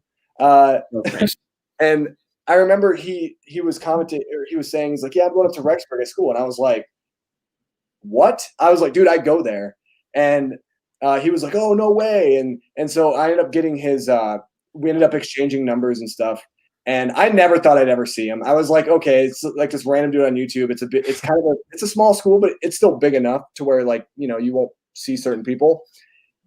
Come to find out, Nate worked at my local theater in Rexburg. He worked there, and I saw him, and he was like this. He's a lot taller in person than you think. Like he's very tall. And I remember, and I saw him, and I was like looking at him. I was like, and I was with my wife at the time. I was like, Michaela, that's that guy I told you about on YouTube that was coming to school here. That's him. And then Nate was like talking. He was flirting up with these two girls, you know. So I don't want I to. don't remember this part of the story. That's the funniest part. I don't remember the girls. Yeah, no. But I believe it. I mean, I got class. Anyways. Anyway, so then as I'm holding my Simba pillow pet, I noticed Nate. Nate like looked at me and he's kind of like, dude. He's like, you're Nick, right? I'm like, yeah, what's up? He's like, am I a lot taller in person? I remember that was like the first thing you said to me. I was like, yeah, because you were just staring at me like you didn't know what to say. And I didn't know what to say back to you. So I was like, am I a lot taller in person? Because you were like, I don't know. You're just like staring at me, Nick. You're like, how tall are you? 6'4", 6'5", around that. Oh, wow. Okay. Yeah, it's tall. Yeah. And then that towers over me. Even after, how tall are you, Chris? Even after that, we didn't even how tall am I? After that, it was then we took a humanities class together, and I saw he saw me. And I walked in. He's like, "Yo, Nick," and I was like, "Oh, what's up, dude?" And yeah, then we became friends. You know. Yeah, that's cool. How tall are you, Nick? Like 6 foot. 6 foot. Yeah, I'm like 5'11". Over me. Though. He totally towers over me. Yeah, I'm like 5'11" and 3/4. So like I'm literally with shoes on, I'm 6 feet, but dude, I'm not join the 6 foot club. Join it. And it's irritating. It has irritated me for a long time. Baby Yoda. Sorry, I just saw a random comment. Really quickly, the only reason I pulled the Simba pillow pet out was because it was right when Nick called me weird. So I wanted to really be like, who are you calling weird? And like pull out the Simba pillow pet. I got that for my senior trip, high school. Nate's a chill dude. I mean, we're all basically the same height right now. We are. Yeah, pretty much. Yeah. Yeah, that's one thing that's very like when you watch Nate's videos, like and I've said this countless times, what you see on camera is what you get in real life. Nate, he's very authentic to himself, and that's one thing I think everyone has a lot of respect for. You just have a lot of energy. He's a really cool dude. Happy that we're friends, man. Happy that Chris, you and I have become friends. Yeah, definitely. It's been pretty cool. I just really love this community, and it's because of this community that we're all three of us are able to be here and talk movies and just hang out and stuff. So yeah, I think it's so hard because people are still asking questions, and I don't want to leave your questions, but we've been here for a long time, guys. Yeah, we've almost completed The Godfather. 10 more minutes and we'll have been able to watch The Godfather in the runtime of our stream. No. Or 1 hour and 10 minutes and you would have been able to watch Gone with the Wind. Yeah. I don't know if I can do that. But yeah, it's a lot of fun and it's really cool. It's just a lot of fun. Anyway, where can everyone find you? Starting with Chris, where can people find you, Chris? Yeah, you can find me on YouTube. FilmStocked is the name of my channel. You can find me on Letterboxd at FilmStocked. My name Chris will pop up there. I'm doing the 100 Movies Project and watching a bunch of horror movies for the first time this month. And then on Instagram at FilmStocked as well. And yeah, Twitter at ChrisBlue15. I'm not very active there, especially in today's day and age. But yeah, I am there if you want to find me. Yeah, his YouTube link is down below in the description. I wasn't able to put Nate's because I didn't know Nate was going to be on here. But Nate, where can people find you? Oh, wait, am I looking the wrong way? Oh, look at that. Nathan Hale Movies right there. You could just click this right. It's hard to the mirror. You can click that right. No, you can't click that, but that's my channel name. And at Cinema Nate is the username for Instagram, Letterboxd, Twitter, all that fun stuff. But definitely subscribe to Chris, and Nick, because Chris, his 100 Films series is super. Sweet. I don't know. I love it. Thank Chris, you. I know we keep starting a new conversation, so this will be the last thing I say, and I'm going to force myself to be quiet. But I reached out to Chris the other day asking for his blessing if I start my own kind of spin-off series to 100 Movies I Missed. And I wanted to kind of give you a follow, Chris. Here's the struggle I'm having with it. Okay. Oh, thanks, Needgore. Here's the struggle I'm having. It's I feel like every big movie I watch that I would put on the 100 Movies I've Missed video is talked about in another video of mine. So I do your movie recommendations videos, and that right there is 15 movies that I'd put on the 100 Movies I Missed, but I'm talking about in that video. So I don't want to make videos just to repeat everything I've already said. So I still have it in mind. I think it's a really cool idea, but for what it's worth, everyone go watch Chris's series. If you haven't watched it yet, start from the beginning. It's great. I agree with the statement by Jaron.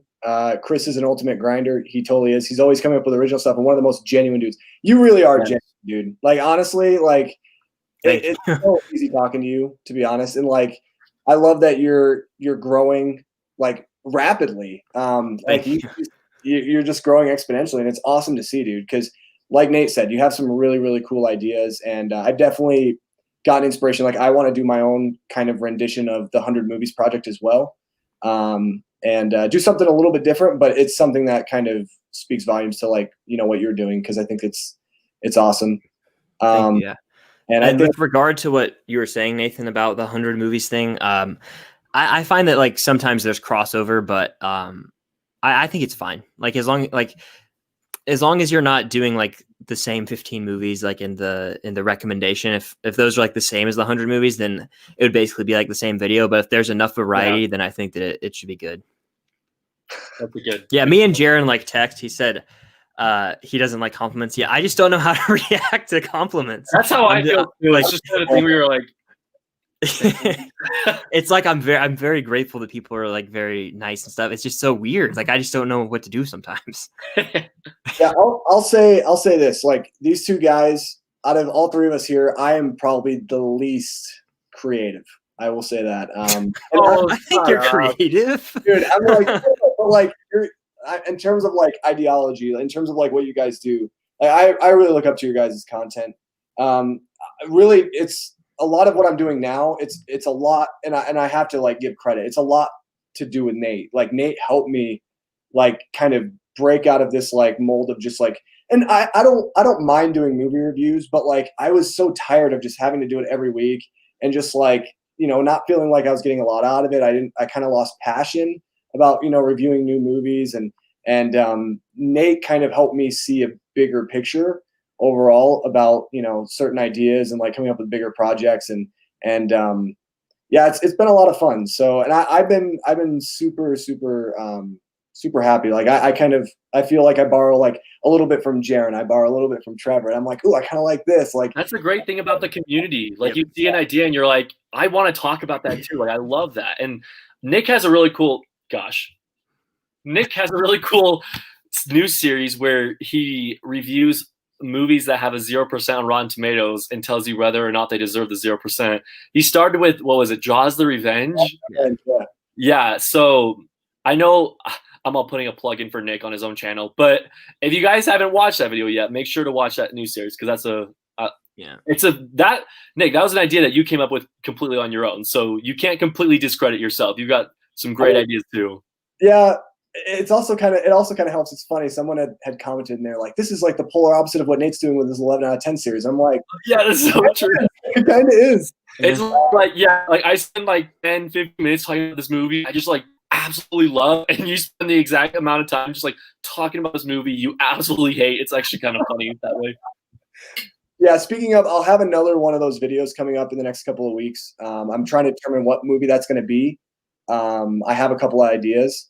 It's kind of funny too, because like there's some movies that you'd think have a 0%, but they don't. So I don't know. I'm actually curious of what does. I'm going to look that up. It's very interesting because I don't know what has like a 0%. So one that I want to watch eventually is one that Chris Stuckman did a hilariosity on, which was Ballistic versus Sever or something like that. Never heard of it. Yeah, it's got Antonio Banderas in it and Lucy Liu. I watched after Matrix, and it has like certain scenes that they borrow from Matrix, but it's like done so poorly. That's awesome. I watched a hilariosity video from Chris. Like, the movie he watched was Plan 9 from Outer Space, and that movie was so enjoyable. It was so awful, but I loved it. It's so great. Like, it's sad, but I watched do you guys know the movie A Hard Day's Night? It's the Beatles movie. Yep. Criterion. This is like really sad, and maybe I'm just crazy because it's late at night. But I think I like Plan 9 from Outer Space more than that movie. That's like a Criterion. Because I don't know, like, it was just such an awful movie that I loved how bad it was. I don't know. Anyways.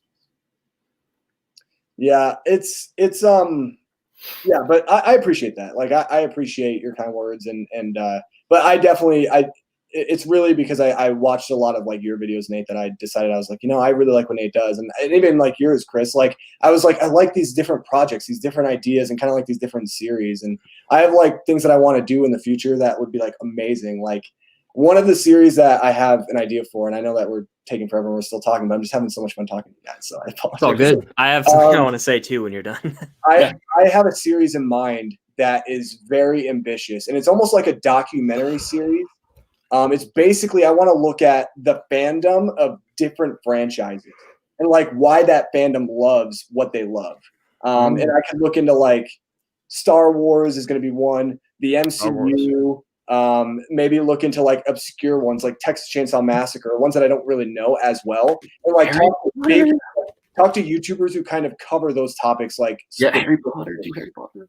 You know what I mean? And Harry Potter as well. I'll do Harry Potter, of course. Yes. But, okay. Cool. I want to talk to like channels, like reach out to people who, you know, exclusively talk about those, and it's like some of their favorites of all time and stuff like that, and like ask them like why the fans are so invested in this, and maybe even like Twilight and things like that. Just like it's like a very ambitious series idea that I've had for a while now. It's kind of like I'm trying to grow my channel a little bit more so that way I can kind of be able to talk to certain people that are a little bit more reputable in the YouTube space. I don't know if that makes sense, but because some people won't give you the time of day if you have like 400 subscribers. That's just really how it is, and that's fine. But you know, sorry, Chris. No, I think that whatever you do, I think people will watch it. Like, I think that Trevor, I keep mentioning him because he's one of my great friends. Like, we've become great friends just outside of YouTube. It's very cool that I met him through YouTube. But he always says, like, the quote from La La Land, it's like, people will like show up or support what you're passionate about. I believe that's what Emma Stone's character said at some point. So yeah, that's true. If you're passionate about something, you should just do it, and people will watch it. I was gonna say that, like, everyone has like favorite movies, videos, like top 30 videos, favorite videos. Well, I was like, you know what?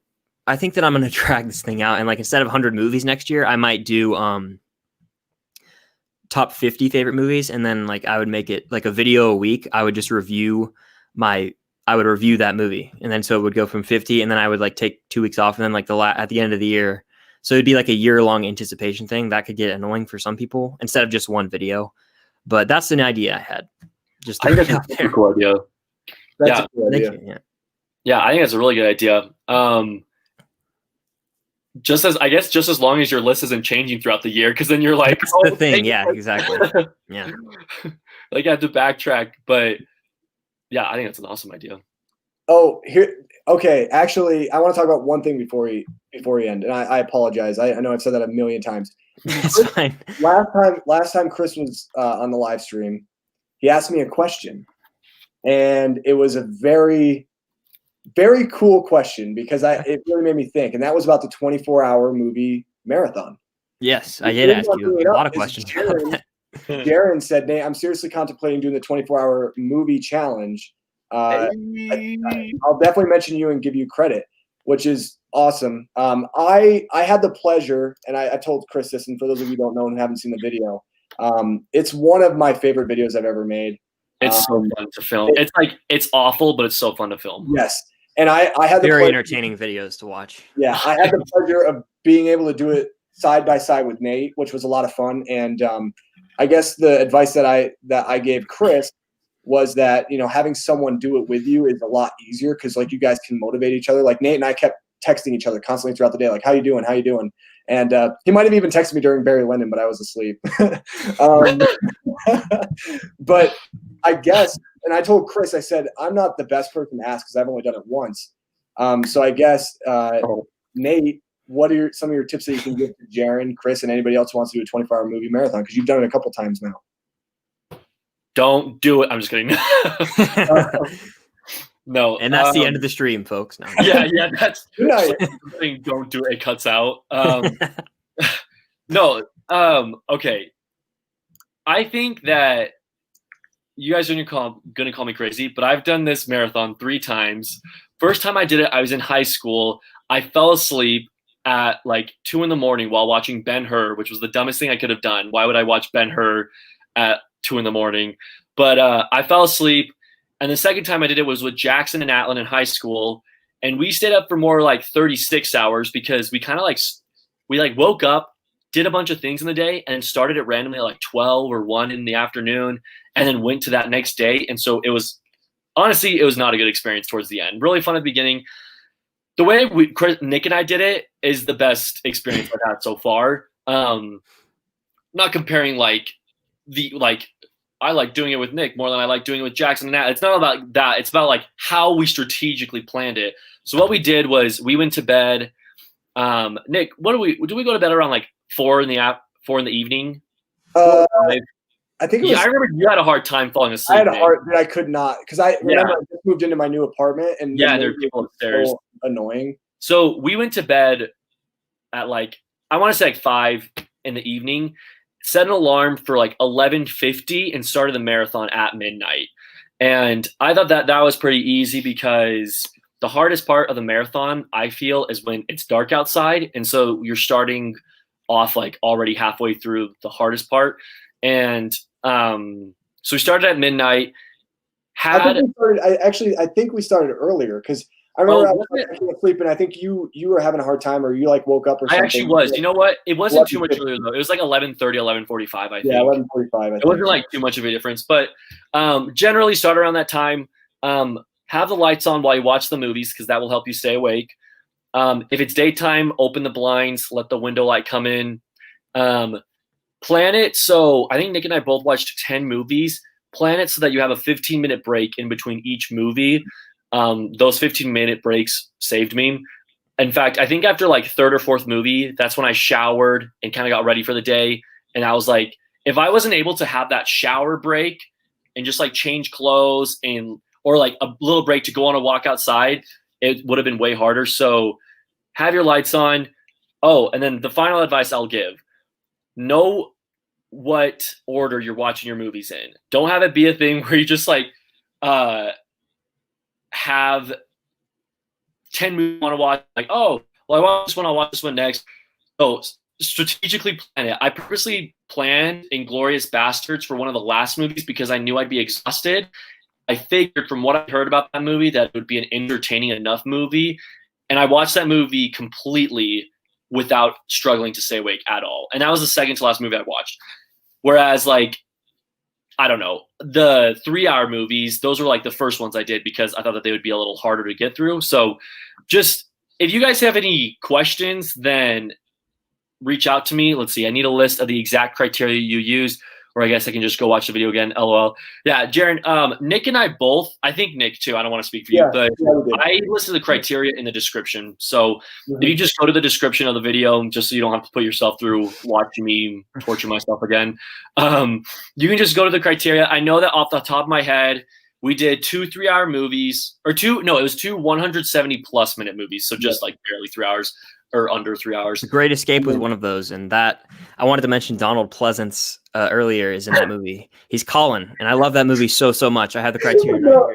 Chris, Donald Pleasance is in that movie. Chris, thank you. This is a fantastic movie. Anyway, yes, I thought you were referencing for a second our Criterion video because I told Nate, I was like, yeah, Donald Pleasance, plays Dr. Loomis in Halloween. He's like, this was before I think we even shot the video. And he's like, wait, Donald Pleasance is in Halloween?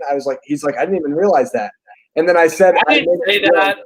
I said, no, you said Donald Pleasance. And what I should have said was, oh, is that the guy from Halloween? But I said, oh, that's the guy from The Great Escape. And you're like, no, he's from Halloween. Because that's like his most iconic role. But I knew him from The Great Escape. He's the blind guy. That's kind of spoiler. But sorry. That's not like a big spoiler. But anyways. Great Escape. Actually, I'm pretty sure he's in a Bond movie too. But go ahead, Nathan.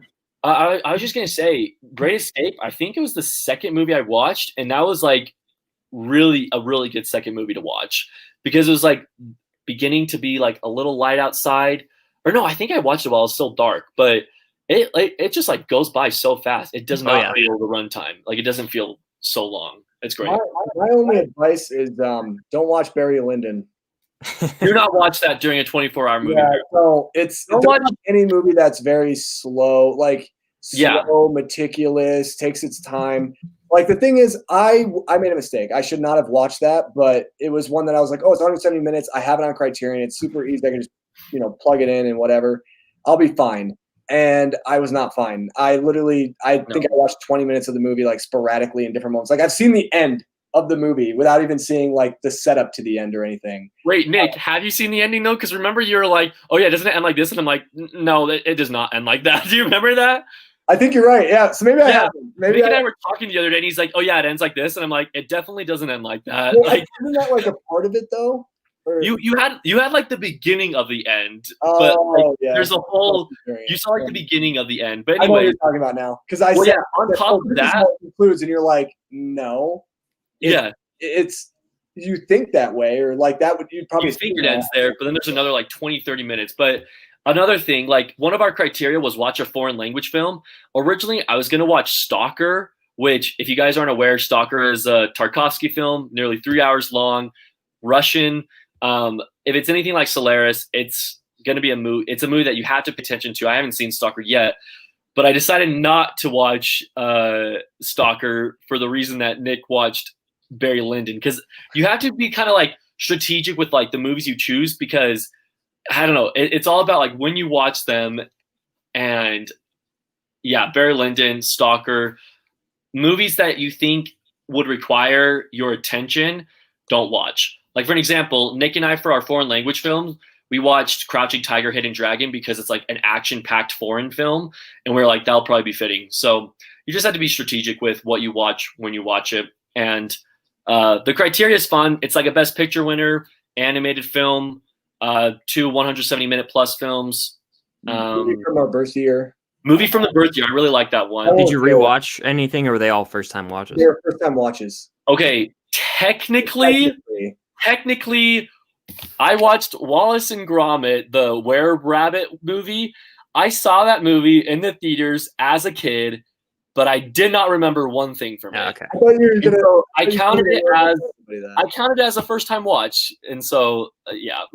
I remember Nate told me, he's like, Nate goes, yeah, I've seen Wallace and Gromit, but I'm not gonna tell anybody. And I was like, oh, and he's like, don't tell anybody. I'm like, I'm not gonna tell anybody, dude. I love that. I love that now. Like months later, we could just kind of be open with like and be honest about stuff. There's also something else that I know about that 24-hour movie marathon that you told me that I was like, oh, okay, that's interesting. I can't say that part. I promise I did the 24-hour movie marathon. Don't listen to anything that you say. Yeah, he did it. I'm not saying I can say no. You know what? I feel like this crowd is exclusive enough. How many viewers do we have? I don't even care. I'm just gonna say it. I'm sorry, I put you on the spot.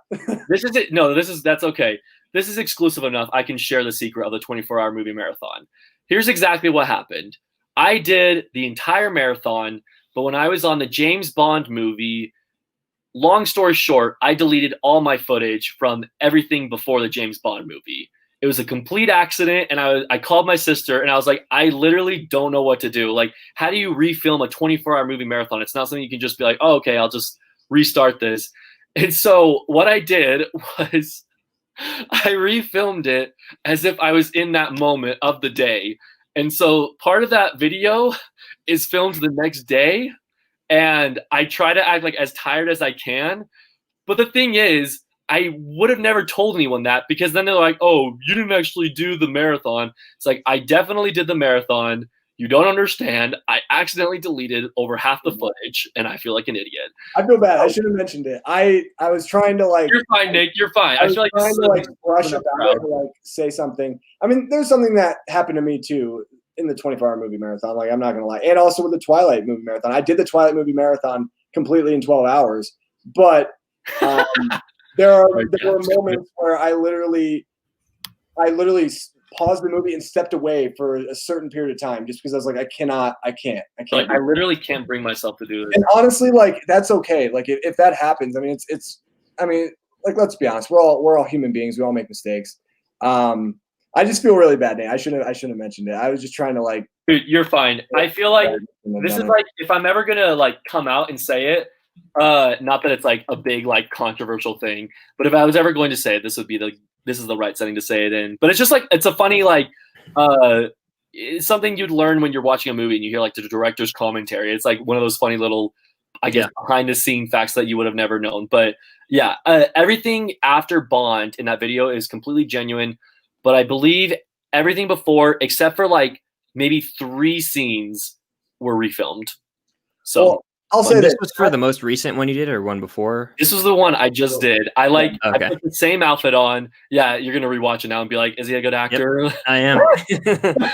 No, like I try. It's bad, but the thing is, and I can attest. Like I can like testify to what Nate said. Like I know Nate watched it. Like I know that he did the 20. We were literally on the phone talking the entire time. Like sometimes while we were watching the movies. So like I know that Nate watched it, and I know that Nate's super genuine and authentic about it. And I would have done the same thing. I would have done the exact same thing. Like there'll be times where literally like, how do you refilm a marathon? It's like, oh, dang it. Yeah, exactly. It would have been so annoying. Well, not so people think I'm a complete idiot deleting my files. What happened was they were uploaded to the Google Drive, my Google Photo Drive, and so they're uploaded, and so I was like, okay, I can delete them off my phone because they're on the Google Drive because it's like running out of space on my phone. That was when I was filming with my iPhone, and it turns out that you have to like, yes, they show up on the Google Drive, but it doesn't mean they're uploaded to the drive. So I deleted all my videos and then go to Google Drive and they're all gone. And so it was one of those things where I was like, are you kidding me? Like I thought they were saved here. And so it was dumb. But anyways, Jaron, really quickly, he said that he's going to be watching the Bond films.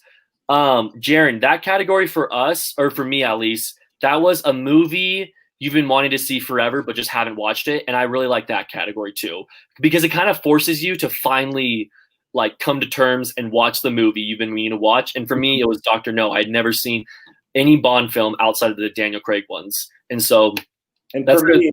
That's good. For me, it was Nightcrawler, which I saved to the end. And I'm happy I did because by the time like Monty Python, like it was okay. And this is a hot take. Like, Monty Python's just okay to me. I'm not the biggest fan in the world of it. I thought it was, and I watched it during the 24-hour movie marathon, so also I was tired. But when I watched Nightcrawler, dude, I never watched. Great final movie to watch. Yeah, it was really good. So, I guess that would just be kind of like the advice. Don't watch Barry Lyndon. Don't watch any Kubrick film, really. No. No. Even Paths of Glory is like a kind of a snoozer. There was a question that I wanted. It was on the 24-hour movie marathon that I wanted to do this real quick. Would you ever do a live 24-hour marathon with a list of movies? I don't know if we could even do that on YouTube. Isn't there like a limit? You would have to it would be really hard to comprehend because like I've done a live stream before where you do a watch along and it's hard to like follow. You have to have closed captions on and it's hard to hear like the movie really at all. And plus, the marathon we do, we have 15-minute breaks. It's like, all right, guys, see you in a little bit. Yeah. I'm gonna go shower. Like, I don't know. I don't think it'd work out in the live. Yeah. Mm-mm. Yeah. I think here's what I think would be a better thing to do. To those who follow us on Instagram, maybe like post throughout the day and say, hey, like I'm filming I don't know if that'd be a good companion or if it'd just be even more confusing because they haven't seen the actual video yet, but they see the Instagram videos or posts. I don't know. That'd be like the next thing I would probably do. I think so. One time I will say I do have one video on my channel where I did a live stream watching all of the Child's Play movies, but that's only like 4.5 hours. Still impressive. So like you could do that, like realistically, like that type of marathon where it's like 3 movies that are like. You do it for Gone with the Wind. What's that? I keep bringing that up. Sorry. I feel so guilty removing it from the 100 movies list because it was sitting there the whole time, and I was like, "There's a 0% chance I'm going to watch it this year." Don't. Here's another tip: don't do that for the 24-hour marathon either. Yeah, no way. I'll take up 2 movie spots and send you to sleep. Yeah. I'm sure it's a good movie. I need to be in the right state of mind. I watched Lawrence of Arabia for the first time on the 100 Movies Project. That was like, it was like quarantine it was like early May, and I was like, it's time to face this. And I just sat down on like a Sunday and I just knocked it out. Kind of like how I think you watched the 10 Commandments on like Easter, dude. I want to say Easter Sunday. Yeah. How long is that? Exactly my same logic. I was like, I just need it's time. It's time. Just do it. How long is 10 Commandments? It's definitely over 3 hours. I don't know if it's closer to 4 hours or 3 hours. On Instagram, I started this whole Instagram like story spotlight for movie nights, and I've only done it once, and it was for 10 Commandments. But let me see how long it is. I think it's 3 hours and 50 minutes or something like that. I could be wrong. Yeah, it's definitely long. It's you're really close. 3 hours 40 minutes. Okay. Yeah, so it's Lawrence of Arabia was 3 hours and 48 minutes, I want to say. And that's really I've long. seen Lawrence of Arabia. I saw it summer 2015. Don't really remember it at all. I need to rewatch it. Yeah, I probably won't watch it ever again. It's just not one I really think I need to see again. Fun fact, though, that movie. Sorry, Nick. Fun fact: Lawrence of Arabia is what inspired Spielberg to make movies. Really, I didn't know that. I saw it in the theaters and was like, I want to do this. It's probably more in depth than that, but I read that somewhere. Anyways, okay, sorry. So Nate said we've done a few 24-hour streams. You got to do 2 separate 12-hour streams. I think. Yeah, I'd hate that, and they definitely won't be nonstop entertainment. LOL, it's wild. Yeah, I couldn't do it. I couldn't do it. I feel like I'm too boring. Like what? Like honestly, like there are times, even like with the Twilight. Oh, and I'll say this, like, and I'm going to be very transparent. Like a lot of what I say in the Twilight marathon video is for fun. I do certain things like Team Jacob or Team Edward and stuff, and I do that really just for fun. Do I really care about either side, Team Jacob or Team Edward? No. I do it because I want to bring some entertainment. I think it's very important to be entertaining, at least the most that you can. And so for me personally, man, we said that we were going to end like literally 30 minutes ago. That chair, I literally forget that I'm sitting in like a metal chair, and I need to just stream from my couch. I could sit right here and do it, and it'd be fine. Chris, seeing your microphone made me realize that I haven't been using my microphone this whole entire video. Really? Oh yeah, microphones are a thing. I don't even use a microphone, so there you go. I definitely should though. I definitely want to get a nice microphone soon, but it's worth the investment, I think, for sure. Agreed. Yeah, I feel like I'm just like really boring, to be honest. Like when I watch movies, I kind of just and I've watched movies with Nate and stuff. Like Nate and I, we just kind of sit there. Like for the most part, we just sit there and like we're just quiet. Like every now and then we'll like look over at each other and be like, "Oh yeah," we'll talk about something that happened, and then that's it. Like I'm not. Yeah, I know what you mean. So it's like I don't really. I just couldn't do a 24-hour stream of it. I like doing the 24-hour video because it's like it's when I feel at my like I can bring something of entertainment or something of value to the actual video.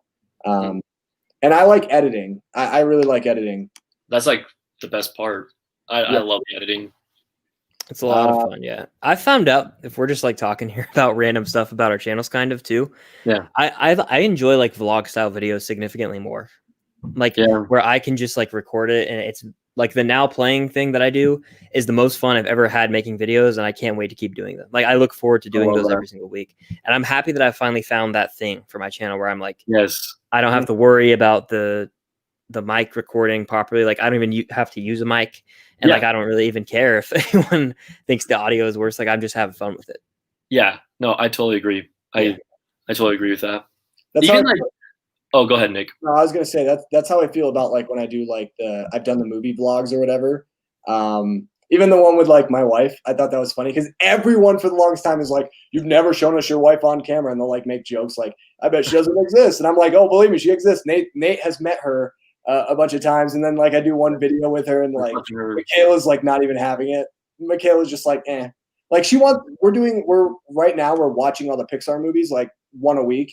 Because we're gonna do a Pixar ranking video. Because I'm very inspired like what you do, Chris, with your girlfriend when you guys do like rankings and stuff together, and we're gonna do it together. And it's gonna be very interesting to see how my wife does a video like that.